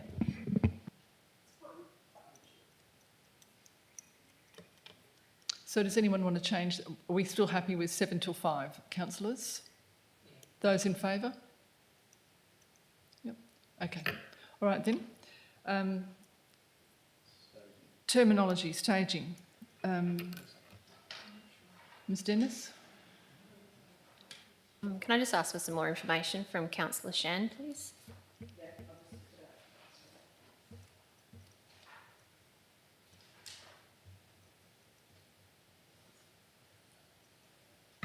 So it's under stages, rehabilitation and pit closure, but it's 17A and it talks about stages of rehabilitation. Stages is referred to previously on sizing of what is able to be extracted. And my understanding was that it's 3.97. So they're literally talking about doing the whole lot at one time, and yet stages is listed in here. Thanks, Councillor Shand. Ms Dennis? I think the overall, sorry, I should have committed this. The overall size of the area is 4.5 hectares, and this pit 1, if we want to call it, I think Mr Mazza referred to pit 1 and then pit 2. So pit 1, which is currently what they're currently doing, is 3.97-ish, and then pit 2 is the second bit. So at the moment, the rehab plan, there isn't one. So that's why condition 17 is recommended, and that's to also consider staging of the rehabilitation in line with the, I guess, the current, well, we're sort of we're responding to the application that is before us, which is a renewal of an existing approval, and the existing pit's 3.97. So there's 2 stages, they're not equal size. This is kind of like a deeper pit if we're also comparing with Mr Stroud. Mr Stroud's pit was in a special control area for visual amenity. This particular application's not in the same, it's got a different zoning. Sorry, there's a very annoying fly. A different zoning, so it's zoned general agriculture rather than priority agriculture, and it's also not in that special control area for visual amenity, hence why officer recommendation isn't to restrict the size of the pit, because officers don't feel you can actually see it. Thank you. I agree. I just wanted to get clarification that that's what that meant. He couldn't move on to the next site until that one was rehabilitated, or the works was started before he went to the next remaining pit. Thank you. I think sorry, Madam President. I think it depends on the finishing of when he finishes excavation of the pit. So the rehabilitation planning, because there is no plan, it's asking for one, and it's got some, I guess, hit lists of things that need to be considered. And I'm pretty sure one of them talks about all of the entire site, everything has to be finished within 2 years of the whole site being rehabilitated. But the intent of the stages in the plan is so that when you go and do your annual inspection, if the pit 1's been finished, there's an expectation that it might not be completely rehabilitated, but some work started to show that there's some, intent to do that. Thank you. So no changes there, Councillor Shand? Are there any other proposed changes? Councillor Goobler? think just in relation to the 30 or 40 metres of bitumen on the leading to the highway, I think that needs to be done before the application is approved. So the wording should say to be Was that in completed the before. part of the conditions or not? I think that's completed before. Yes, yes. In this, it wasn't in the last approval. It wasn't stated. The wording didn't say before, but this approval, am I right in saying we'll have the wording to be? Yeah, I was just going to say exactly right, Shire President. My understanding is, Mr. Dennett, that that's part of the strengthening of the conditions and of part of this reapproval process that I spoke about in giving that context. And the difference between the 40 metres versus the 30 metres is because Main Road's current request is 30 metres. So that's the difference between the previous one, which asked for 40. As part of this referral to agencies, the request from Main Roads was a 30-metre seal, and that's what's been reflected in the proposed condition. Thank you. Right, any other suggestions or changes? Right. Are we ready to reinstate standing orders and allow Councillor Shan to move the amendment? Councillor Davey? Yeah, I'll move to reinstate. Move to reinstate. And seconded by Councillor Mitchell. Councillor Shand, would you like to move an amendment? All in favour of reinstating standing orders? Thank you. Carried. Councillor Shand. Yes, I'd like to move that we accept this and it's been given due consideration. I thank the staff for what they've done and that we're trying to address the concerns by the residents in a way that's practical. So would someone like to second Councillor Shand's amendment? Councillor Glover? Councillor Shand, would you like to speak to your amendment? I think it's pretty explanatory. Councillor Glover? I'm all good, thank you. Would anyone else like to speak to the amendment?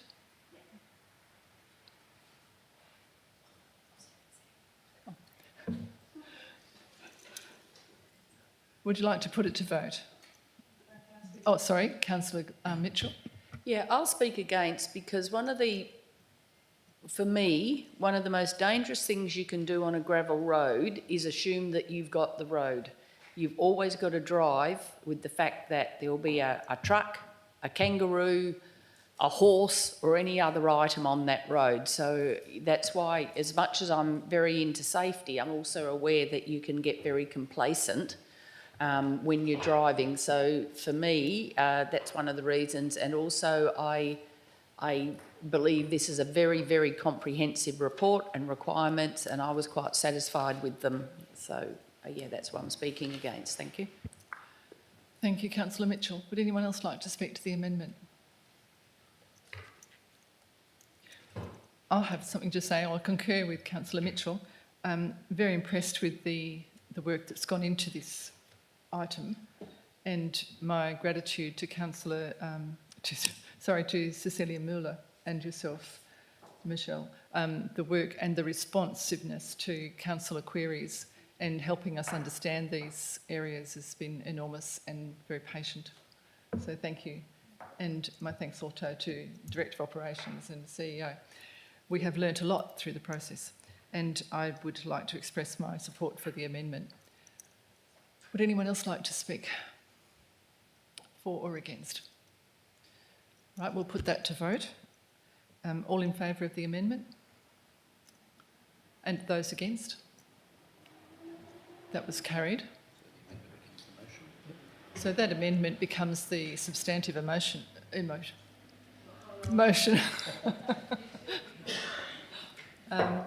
Would anyone like to speak? We're just moving the substantive motion now. So we'll put we're moving a mover for the substantive motion. Councillor Shand, a seconder. Councillor Glover. Councillor Shand, would you like to speak to the amended motion? To Already the substantive spoken. motion. Thank you. Councillor Glover.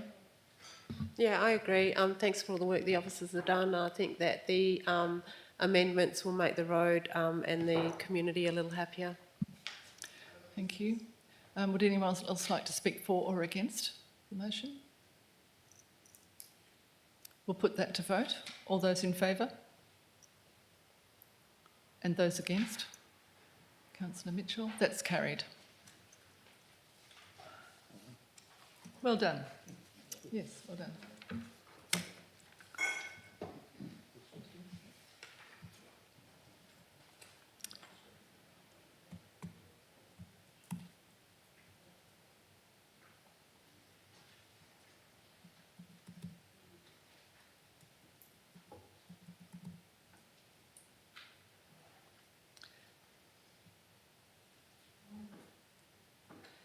Moving on to item 9.1.4, the Bliss Festival 2025, an event application.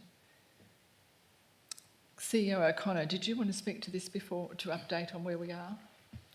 Yes, so just very briefly, through you, Shire President. So obviously the report before you tonight, Council is recommending a refusal of the development application, as would have been communicated to you via the agenda briefing session. The main reason is around the bushfire risk, which our CESM provided a briefing on the evening of the agenda briefing as to the detail. Obviously, there was further information provided by the applicant, and obviously that was reinforced through the presentation tonight around some additional fire mitigation activities that were proposed.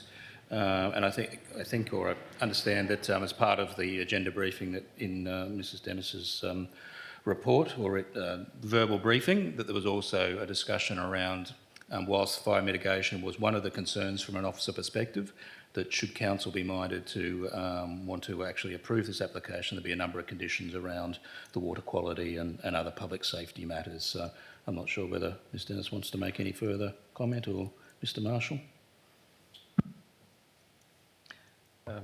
Thank you, CEO, through the chair. Look, we have obviously prepared the alternatives for the applicant to consider. We were asked what were what likely conditions would the Shire look for, and they've been prepared in detail. And we've been consistent with other events as well. And I think we're actually getting to a stage now where we're starting to be confident that what we're bringing to council, that we're hearing you. So look, we're in your hands. What was that last? I didn't. We're in your hands. Right. Whoa. Okay. Mrs Dennis, would you like to say any more? I don't think there's anything else to add. Thank you, though. Okay. Thanks for the opportunity. Councillor Davey. May I ask a question before we move into this one? Given you spoke about consistency with previous events, I was just wondering whether the availability of a muster point where all attendees could shelter in place was a consideration given prior to the approval of the Meliora Festival? Thank you, Councillor Davey. Thank you, Madam Director President. of Operations. Yeah, most definitely. And in fact, our CESM actually talked to that last week, that there's quite a available area. In fact, there's quite a huge area with the Meliora event. We also talked about the deep dark down south, the Kirrip one as well. Similarly, given the numbers, we were quite happy with the location there as well. So the CESM did talk about those two issues. So the simple answer was yes. Yes, sorry, Mrs Dennis. Sorry, just to add to that, the CESM also identified the differences in the landscape between the Meliora event versus the Bliss Festival location. So Meliora, it was actually quite interesting on the weekend we did attend, and there was a mitigation fire happening in the paddock over the back of Meliora, which did create a bit of concern for the organisers, but it was all well controlled. So the land management practices in that area, CESM's very comfortable if a fire did occur, that the age of the, and I'm going to say it wrong because I'm not a CESM, but the age of the fuel, is that the right way of putting it? The fuel load, that's it. The fuel load is manageable and there's sufficient space to move people from a response perspective. So the ability to allow for aerial support is a huge consideration for firefighting in our area, as opposed to the Bliss Festival area. Unfortunately, and it's no fault of the applicant or the landowner, the area around that where they don't have any control because it's not their land, the fuel loads are quite significant, and that's where officers are coming from. it's not just what's happening on the event ground, it's the impact of the area around the event ground that will put those people in the event of an emergency in danger. And as staff, we're not comfortable in recommending approval on that basis. It's the age of the fuel load in that area, and there's a lot of private land that's the management, I guess, of that fires is unknown to the local brigade members, and they also didn't feel comfortable that they would be able to adequately protect life and infrastructure if a fire did break out in that area over that period. Thank you, Mrs Dennis. Councillor Bailey? Question, is there on-site parking for patrons on the event site? Thank you, Councillor Bailey. Mrs Dennis? Yes, for this event, it is proposed that there's sufficient space for parking and camping. Thank you. Councillor Mitchell? I'm sorry that I did intend to listen to the agenda briefing, but I didn't get to do it. I do question when the fuel loads, because obviously you're aware that I'm a very local in that area.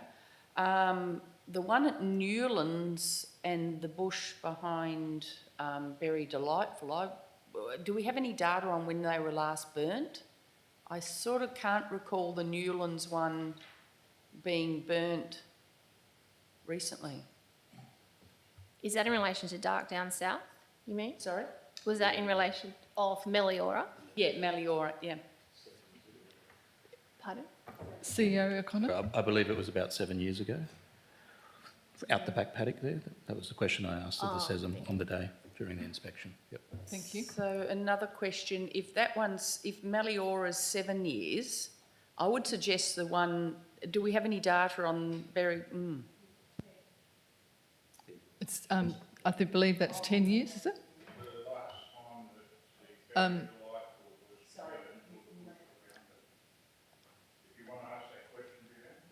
Where do I stand with that, CEO O'Connor?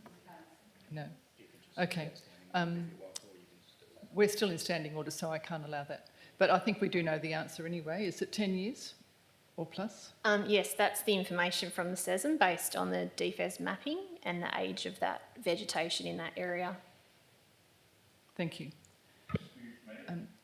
I actually can't take that. Where do I stand with that?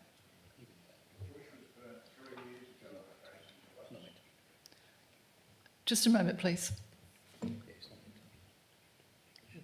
I can't let you interrupt the debate. I'm sorry. Thank you. Okay. Councillor Glover. I guess it's my question is around the answers that were or the solutions or the answers or the responses to the questions that were posed to the applicant.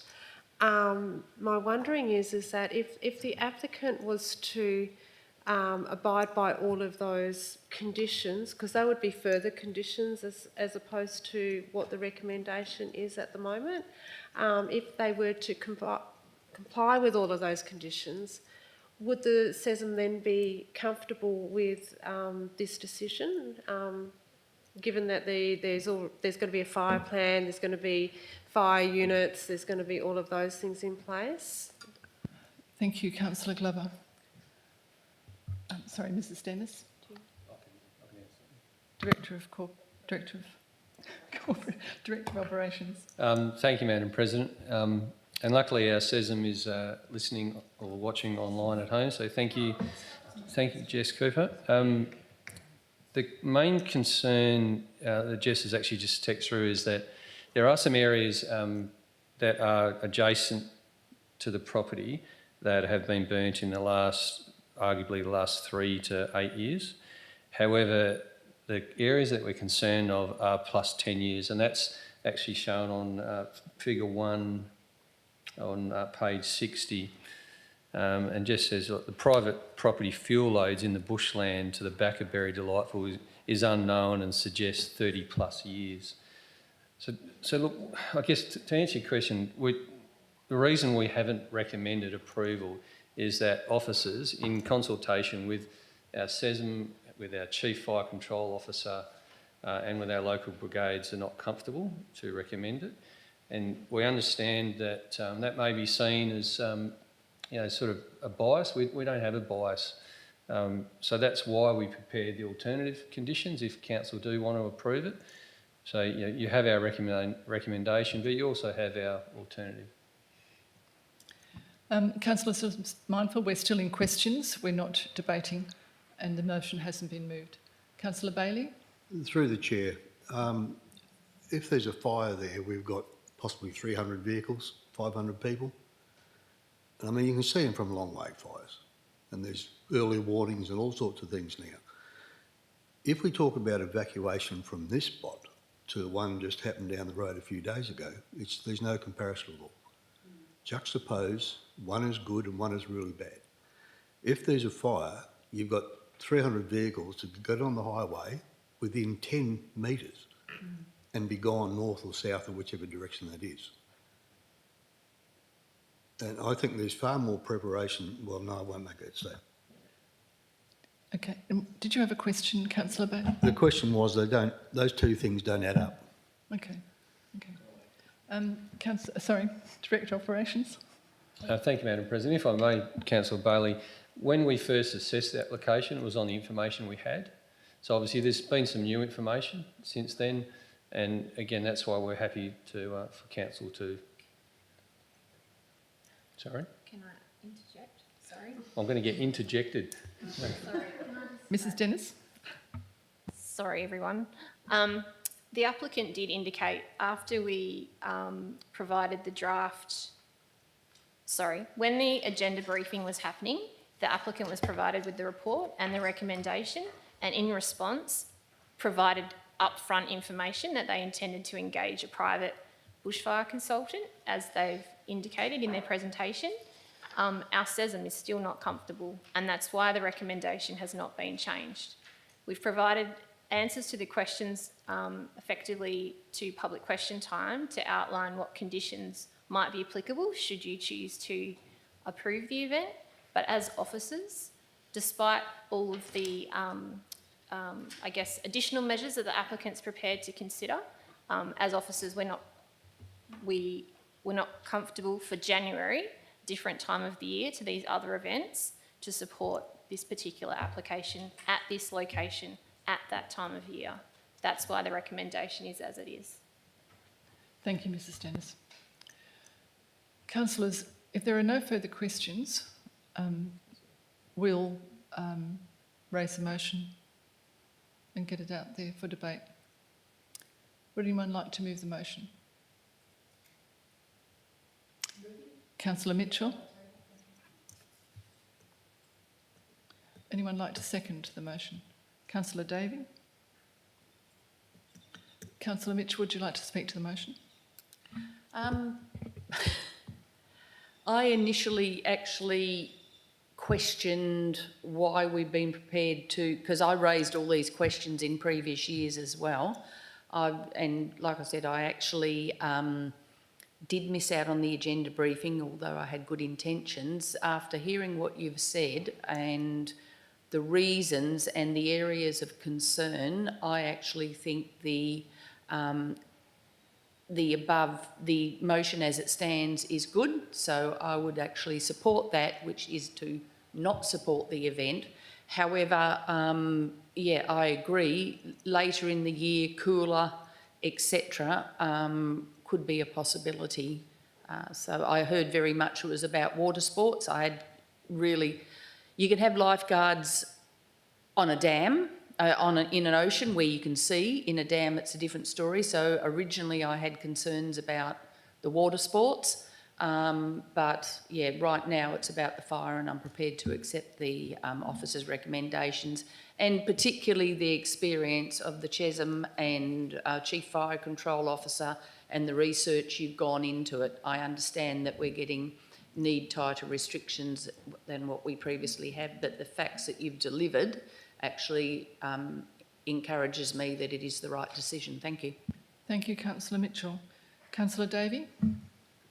So I think this is on a unfortunate situation. I can see that the applicant has put in time and effort to address some of the points raised here. So the limited access and egress, they seem to be working on a solution for that. The mobile service and emergency radio communications, they seem to be coming up with a solution to improve communications. I still hold reservations around the no safe areas of refuge, given the information we've been provided. And I think it's really unfortunate that they have no control over the forest fuel loads, and I'd like to see if these are reduced, that the applicant has a chance to come back again. Thanks, Councillor Davey. Would anyone like to speak for the report? Councillor Glover. Yeah, I agree with what my fellow councillors have said. I like the idea that our Shire is trying to be, open for business. We want these things to take place. But at this point, even though there's so much mitigation put in place and the willingness of the applicants to address all of the concerns, which is just numerous, is really commendable to them. It's just a very, very hard decision to go against the CESM and what that officer has come back at as well. We do want to be safe, and we do want all the people coming into our community to be safe as well. And I can see here that any time before December 1 or after March 31 is okay for this event to take place. And I do hope that the applicant would consider doing this event, but doing it within the period of time where it's deemed that there is less risk around fire, or otherwise maybe the bush will get burnt as a mitigation process. Not that they're going to do that, but yeah, it's just really, really unfortunate, and I really don't like making this decision today, I have to say. Thank you, Councillor Glover. Would anyone else like to speak to the motion? Councillor Shand. Yeah, I agree with my fellow councillors. This was a really hard one because we've allowed something before at this period of time, and now we're pulling back to allow these things because of fire. And having had a fire come very close to my home in Yabberup, which doesn't have the fuel load and the hectares of forestry, I can tell you it's really fast, and people panic, and you just don't have what you think you have in as far as mitigation of fire goes. So as much as it pains me, I have to agree that this has to be done outside of those high fire risk times. Thank you, Councillor Shand. Would anyone else like to speak to the motion? Councillor Goobler. Yeah, there is some concern. If it was organised at a different time of the year out of that high fire zone, I think it'd be safe. But given the proximity to the road, the parking of cars is going to be a catastrophe to if a fire did happen, and there might be loss of life. So I think we'd be wise not to approve this event. It can be put up at some other time of the year, so that's my thoughts. Thank you, Councillor Goobler. Would anyone else like to speak? Councillor Mitchell, your right of reply. All that needs to be said has been said, thank you. Thank you. Councillors will put this to vote. All those in favour of the recommendation?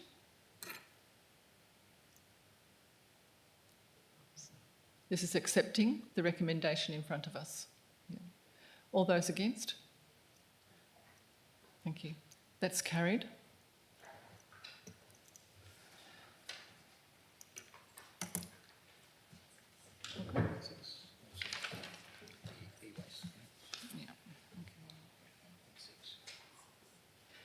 Okay, moving on to item 9.1.6, proposed budget variation for e-waste infrastructure grants. CEO O'Connor? Look, I didn't have too much really to add to this one. It's a procedural matter, given the fact that it is a budget variation. It was obviously introduced, and the background to the matter being brought before you tonight councillors has been explained by Director of Operations. I'm not sure whether he had anything further to add. It's a good outcome for the Shire, though. Cool. Would councillors like to, questions, or are you going to move? Yep, move the motions. And Councillor Glover, seconded Councillor Davey. Councillor Glover, would you like to speak to the motion?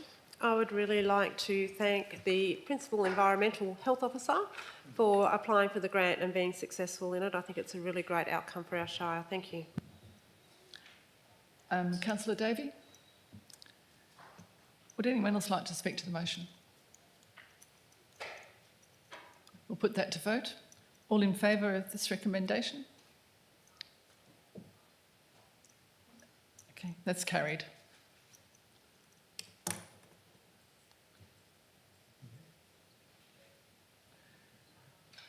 Item 9.1.7, Local Planning Policy LLP1, Temporary Residential Accommodation. CEO O'Connor. I had nothing further to add, thank you, Shire President, unless Mr Marshall would like to speak to it, but it was all discussed or introduced at the agenda briefing. Thank you. Would councillors like to move the motion? Councillor Shand, seconded Councillor Davey. Councillor Shand. Yeah, I think this is a good move in the right direction to ensure we can do a bit more for our potential residents. Thank you. Councillor Davey. I think this is fantastic. It's great to have this written to policy now. I do note that we are at the upper end of the fee structure compared to some of our neighbours, and also I saw clarity just that these exemptions can be extended with further applications, so that's really good to see. So if people have continuing hardship after 2 years, or depending on where they are, 1 to 2 years, that they can apply again. Thank you, Councillor Davey. Would anyone else like to speak to the motion? We'll put that to... Oh, sorry, no. We'll go back to Councillor Shand. All those in favour, we'll put it to vote. That's carried.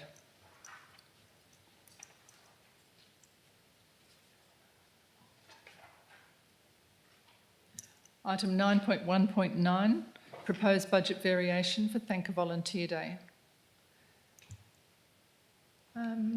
Nothing to say? Okay. Any questions from councillors that weren't available to listen to this at the agenda briefing? Okay, we'll put that to... or does someone like to move the motion? Councillor Glover? And seconded, Councillor Mitchell. Councillor Glover?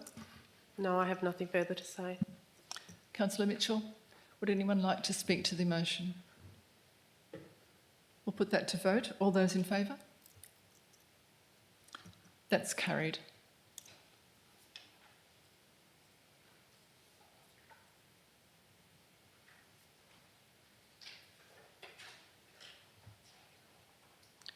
Item 9.2.3, Making Shire of Donnybrook, Bailing Up Animals, Environment and Nuisance Amendment Local Law 2024.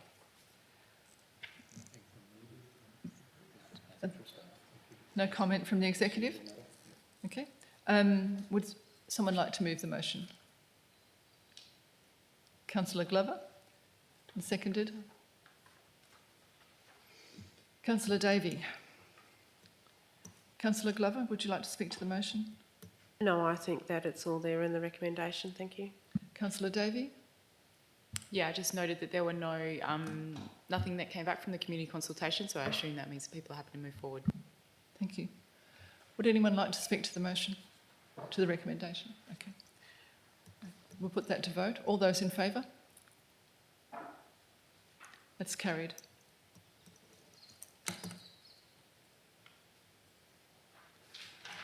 Moving on to item 9.2.4, petition for the new fee structure for the senior room hire. CEO O'Connor, are there any further comments from the executive? Probably just a point of clarification. Councillors, you will recall that this matter was proposed to be put on the agenda for the October OCM. There was some discussion with the Chief Petitioner, Mrs Brooks, There were some points of clarification regarding the hire of the room, some of the practices and some of the fee structures that were put in place. I guess there was something that did come to light. I think Mrs. Clifford did put another call through to Mrs. Brooks today just to clarify there was some discussion, or seemed to be a bit of a misunderstanding around the minimum of the 1.5 hours, where obviously in our fees and charges it doesn't talk about a minimum hire period. And Mrs. Clifford did get to the bottom of that one. It was more that before a 1 hour session, Mrs. Brooks requires 15 minutes to set up and 15 minutes to put the chairs away, so she hires it for an hour and a half, as opposed to the council staff requiring a minimum 1.5 hour hire period. So I think that was a little bit of a misunderstanding in some of the discussion previously. Would councillors like to move the motion? Councillor Mitchell? Seconder? Councillor Glover? Councillor Mitchell, would you like to speak to the motion? I believe that end of the day, my apologies everyone. I believe the recommendation should stand as it is, and I'm reading what you're saying from the discussion today that Mrs. Brooks is sounding a little bit happier with the arrangement since it's been clarified. Would that be fair to say? No, I don't believe so. It was probably more just a misunderstanding at officer level. Well, thank you. Yeah. Yes, this was done. We prepared the budget in good faith, understanding what we were asking for, and we will unfortunately have other people who are unhappy with some other fees that have risen. But unfortunately, that's a sign of the time. So I believe we should stick to our guns and stick to our budget. Thank you. Thank you, Councillor Mitchell. Councillor Glover. I find it heartening that people really will sign a petition and, want to stand up for what it is that they, believe is the right thing. And I do believe that the program that Mrs. Brooks provides is very, very necessary in our community. I guess when we prepared the fees and structures, we didn't look at individual hirers and the impact that it would have on every individual hire of every one of the Shire's facilities, and you just can't do that. I am hoping that somewhere along the line that we can find perhaps a workaround with some of this in regard to the seniors room, because they are seniors using that as well, and hopefully we can look towards a way of making it a win-win situation for Mrs. Brooks so that, and her participants, so that we can keep the program going, because it's a very, very important program for people to be actively ageing. Thank you, Councillor Glover. Would anyone else like to speak to the recommendation? Councillor Shand?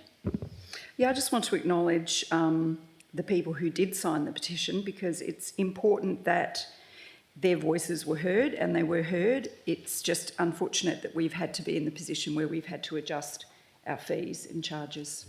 Thank you, Councillor Shand. Would anyone else like to speak to the motion? Councillor Gubler?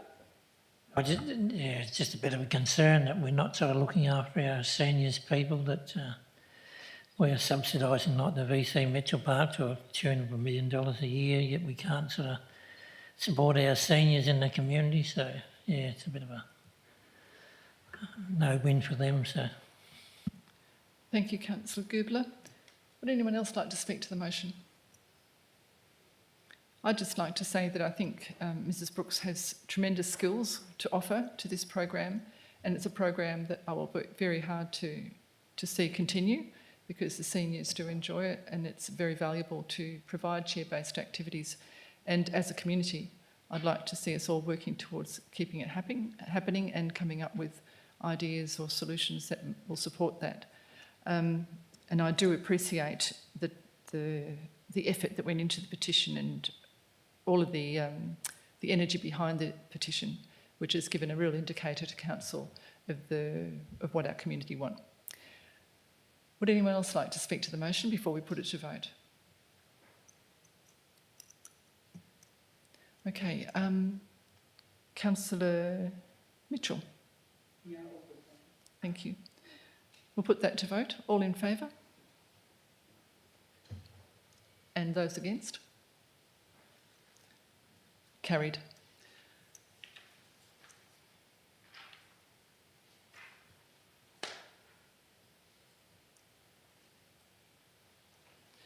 Moving on to item 9.2.6, budget variation request. Urgent air conditioning replacement for lot 58, number 70, Southwestern Highway, Donnybrook. CEO. So just very O'Connor? briefly, I might just get Mrs Clifford to talk to this one. So councillors, before you is a recommendation to replace like for like, but I understand there's been some discussions with members of the Bendigo Bank Board to look at potentially a more of a future-proofing option moving forward. So I might just hand over to Mrs Clifford to talk you through the detail. Thank you. Thank you, and to the Chair. As I mentioned at the agenda briefing, the Shire is facing an urgent need to replace the non-operational air conditioner at the Bendigo Bank, which is a commercially leased building at 70 South Western Highway. The air conditioner system has been deemed irreparable due to the parts not being able to be replaced anymore. As part of the, I guess, and maybe more for Councillor Mitchell's benefit, as she was not at the agenda briefing. You did see this? Okay.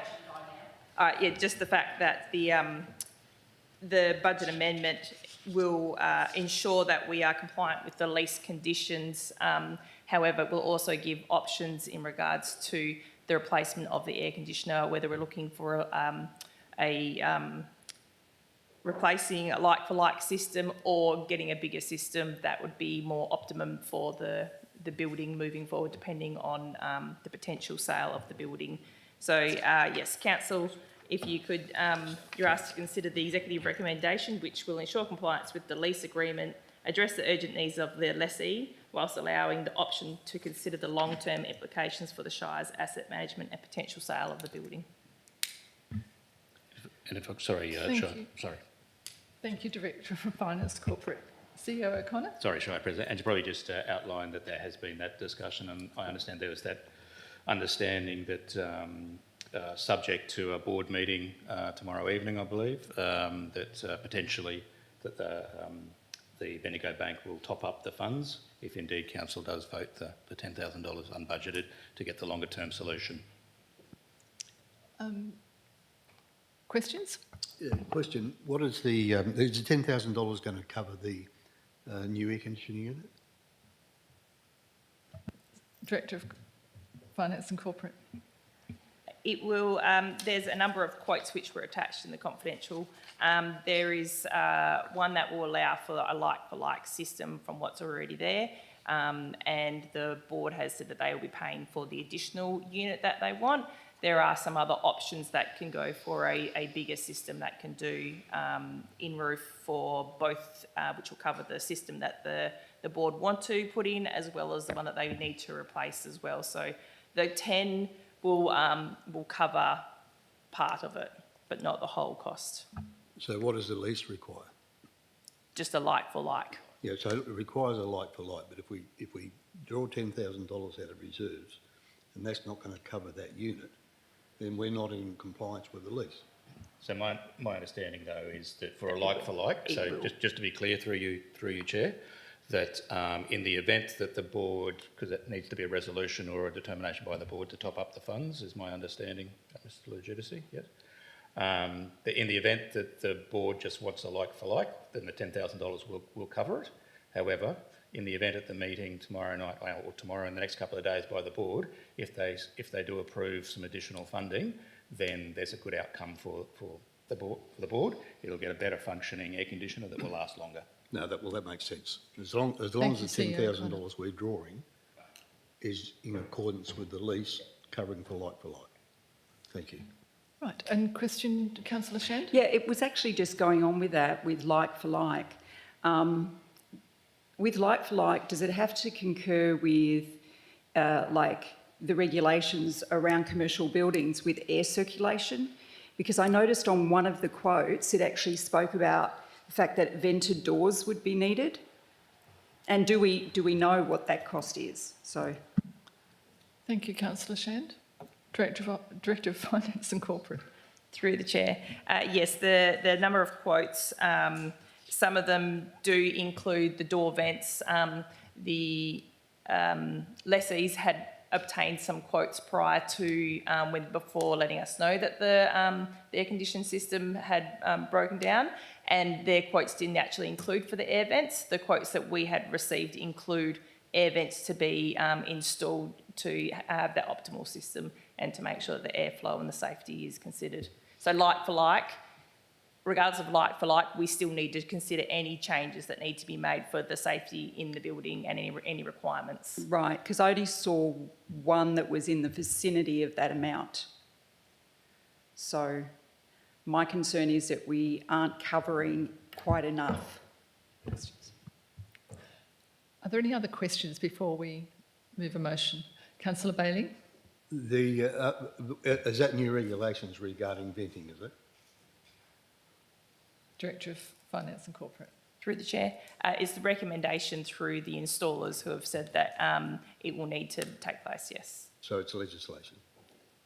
I can't confirm that, but they've all said that needs to happen, so I would say new regulations. Sorry, I'm not sure. Sounds like it might be new regulations. We can't. Yeah. No, I'm sorry, you don't have permission. Angelo, we can't take that. Well, I'd like it clarified because, you know, if you own a business and the regulations change, somebody will come in and tell you you've got to add more and do more. So we are the landlord. We've got the legal obligation. So if the legal obligation is to put venting in, then that comes back to the landlord. So if it comes back to the landlord, there needs to be Councillors, we need to enough stick money to there. questions at the moment, and we'll have that one in a debate, if that's okay. Sounds like we're ready to move the motion. Would someone like to move it? Councillor Glover? And the seconder? Councillor Davey? Right, Councillor Glover, would you like to speak to the motion? Yeah, I just would like to speak for this this motion. I think that, you know, it's money well spent. We want to make our bank people happy and make sure that the building is what it is that we want to be leasing. Thank you. Thank you. Councillor Davey? I actually have a question. Go for it. Does it matter if you're a customer of the bank? Oh. Like declaration of interest? No. CEO O'Connor? No, okay. I think in small communities that is like where everyone's going to be a customer of something. Okay. It's fine. Am I right in thinking that's fine? Yep.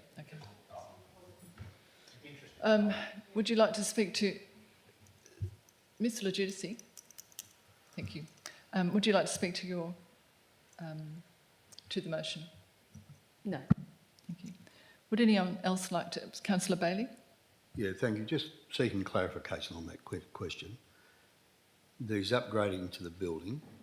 As landlords, we are tied to that.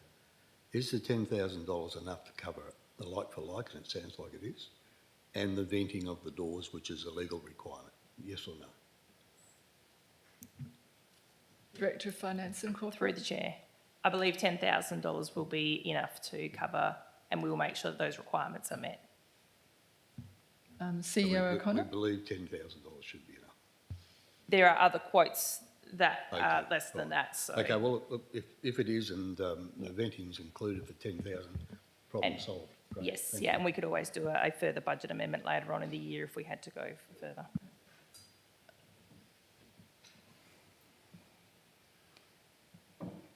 Would anyone else like to speak for or against the motion? Okay, we'll put, oh, sorry, Councillor Shand? Yes, sorry, I'd just like to, I didn't hear what you just said. If we find that it goes to have the legal requirements for air circulation, that it goes over 10, what will happen? Director of Finance and Corporate?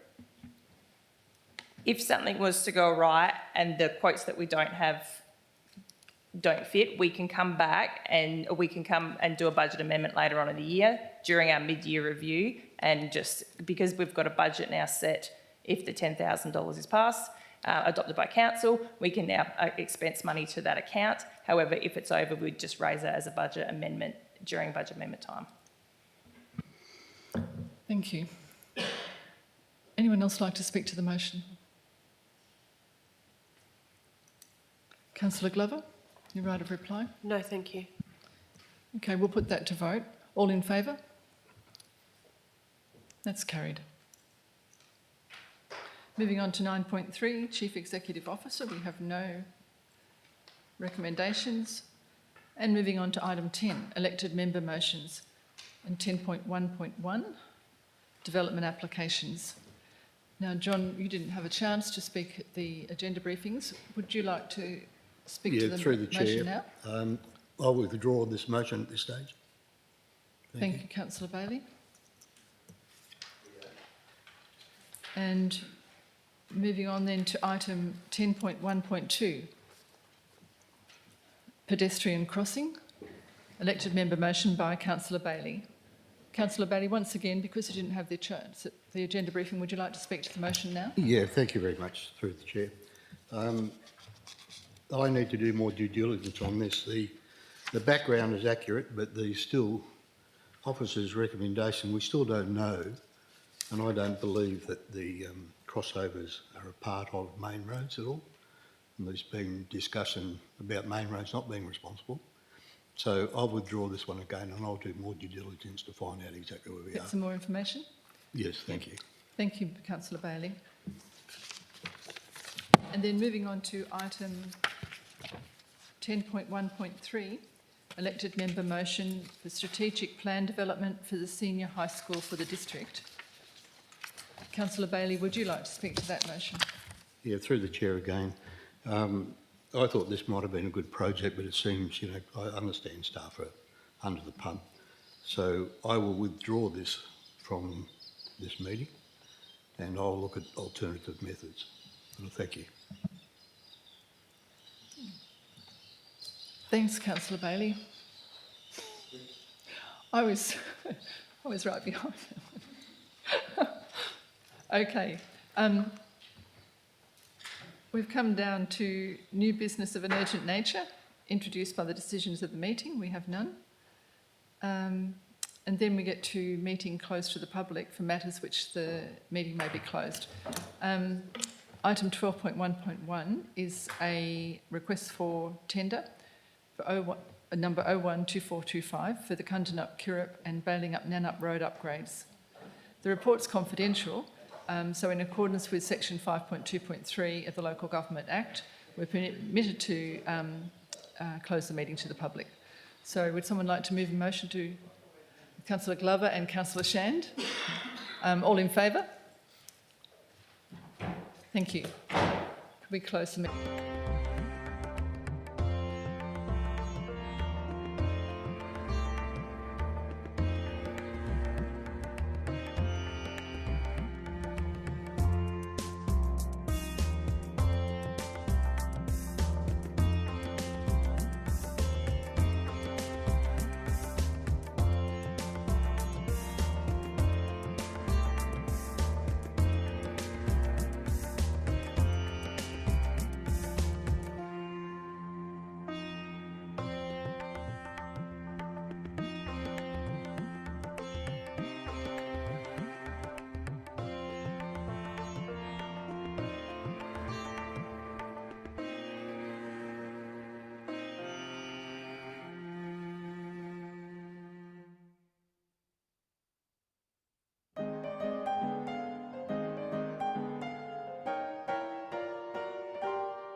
Okay, the meeting reopened to the public at 7:25 p.m.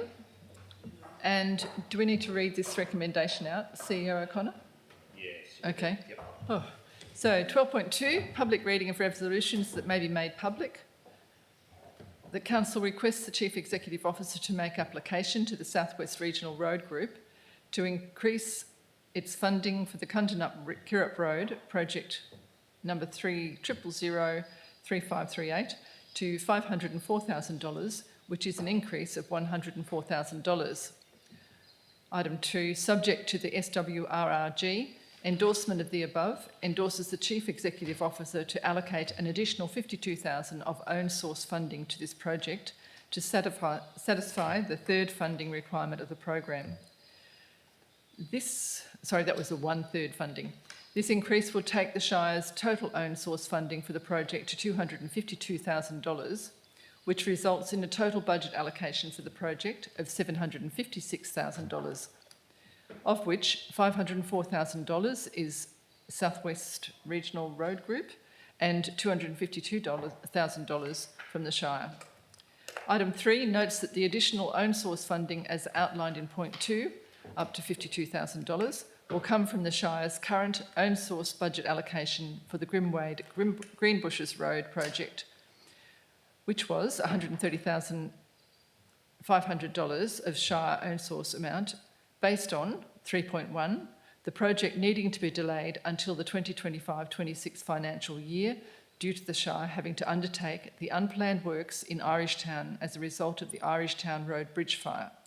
Preliminary works will still be progressed during 24-25. 3.2. The Shire carrying the remaining amount of the project into the 25-26 financial year and reallocating the required additional $52,000 up to of own source funding to this project through the 25-26 budget process. And 3.3. The commodity route funding program permitting projects to be delivered across 2 financial years. Item 4, subject to points 1, 2 and 3 being satisfied, amends the 24-25 Shire of Donnybrook Balingup budget as follows. For C2401, which is the Kundanup-Kirrup Road, current budget was $600,000 allocation, external funding change is $104,000 and own source funding is an additional $52,000, moving the $600,000 through to $756,000. And then job code C2408, the Grimwade Greenbushes Road, moves from the original $412,500 with less $52,000 of own source funding, bringing that down to $360,500. Item 5, subject to point 4 being satisfied, awards the contract for RFT 01245, the Kundanup-Kirrup and Balingup-Nannup road upgrades, to Carboni Brothers Proprietary Limited in accordance with their submitted offer for all works. Item 6, requests the Chief Executive Officer to publish this council decision in the minutes of the 27th of November 2024 Ordinary Council meeting minutes. Which brings us to item 13, which is closure. I'd like to advise that the next agenda briefing session will be held on the 11th of December 2024 at 5 p.m. in the Shire of Donnybrook Balingup Council Chamber. And I think that's a week earlier, isn't it, because of Christmas? And we will declare the meeting closed at 1 minute off 7:30, 7:29 p.m.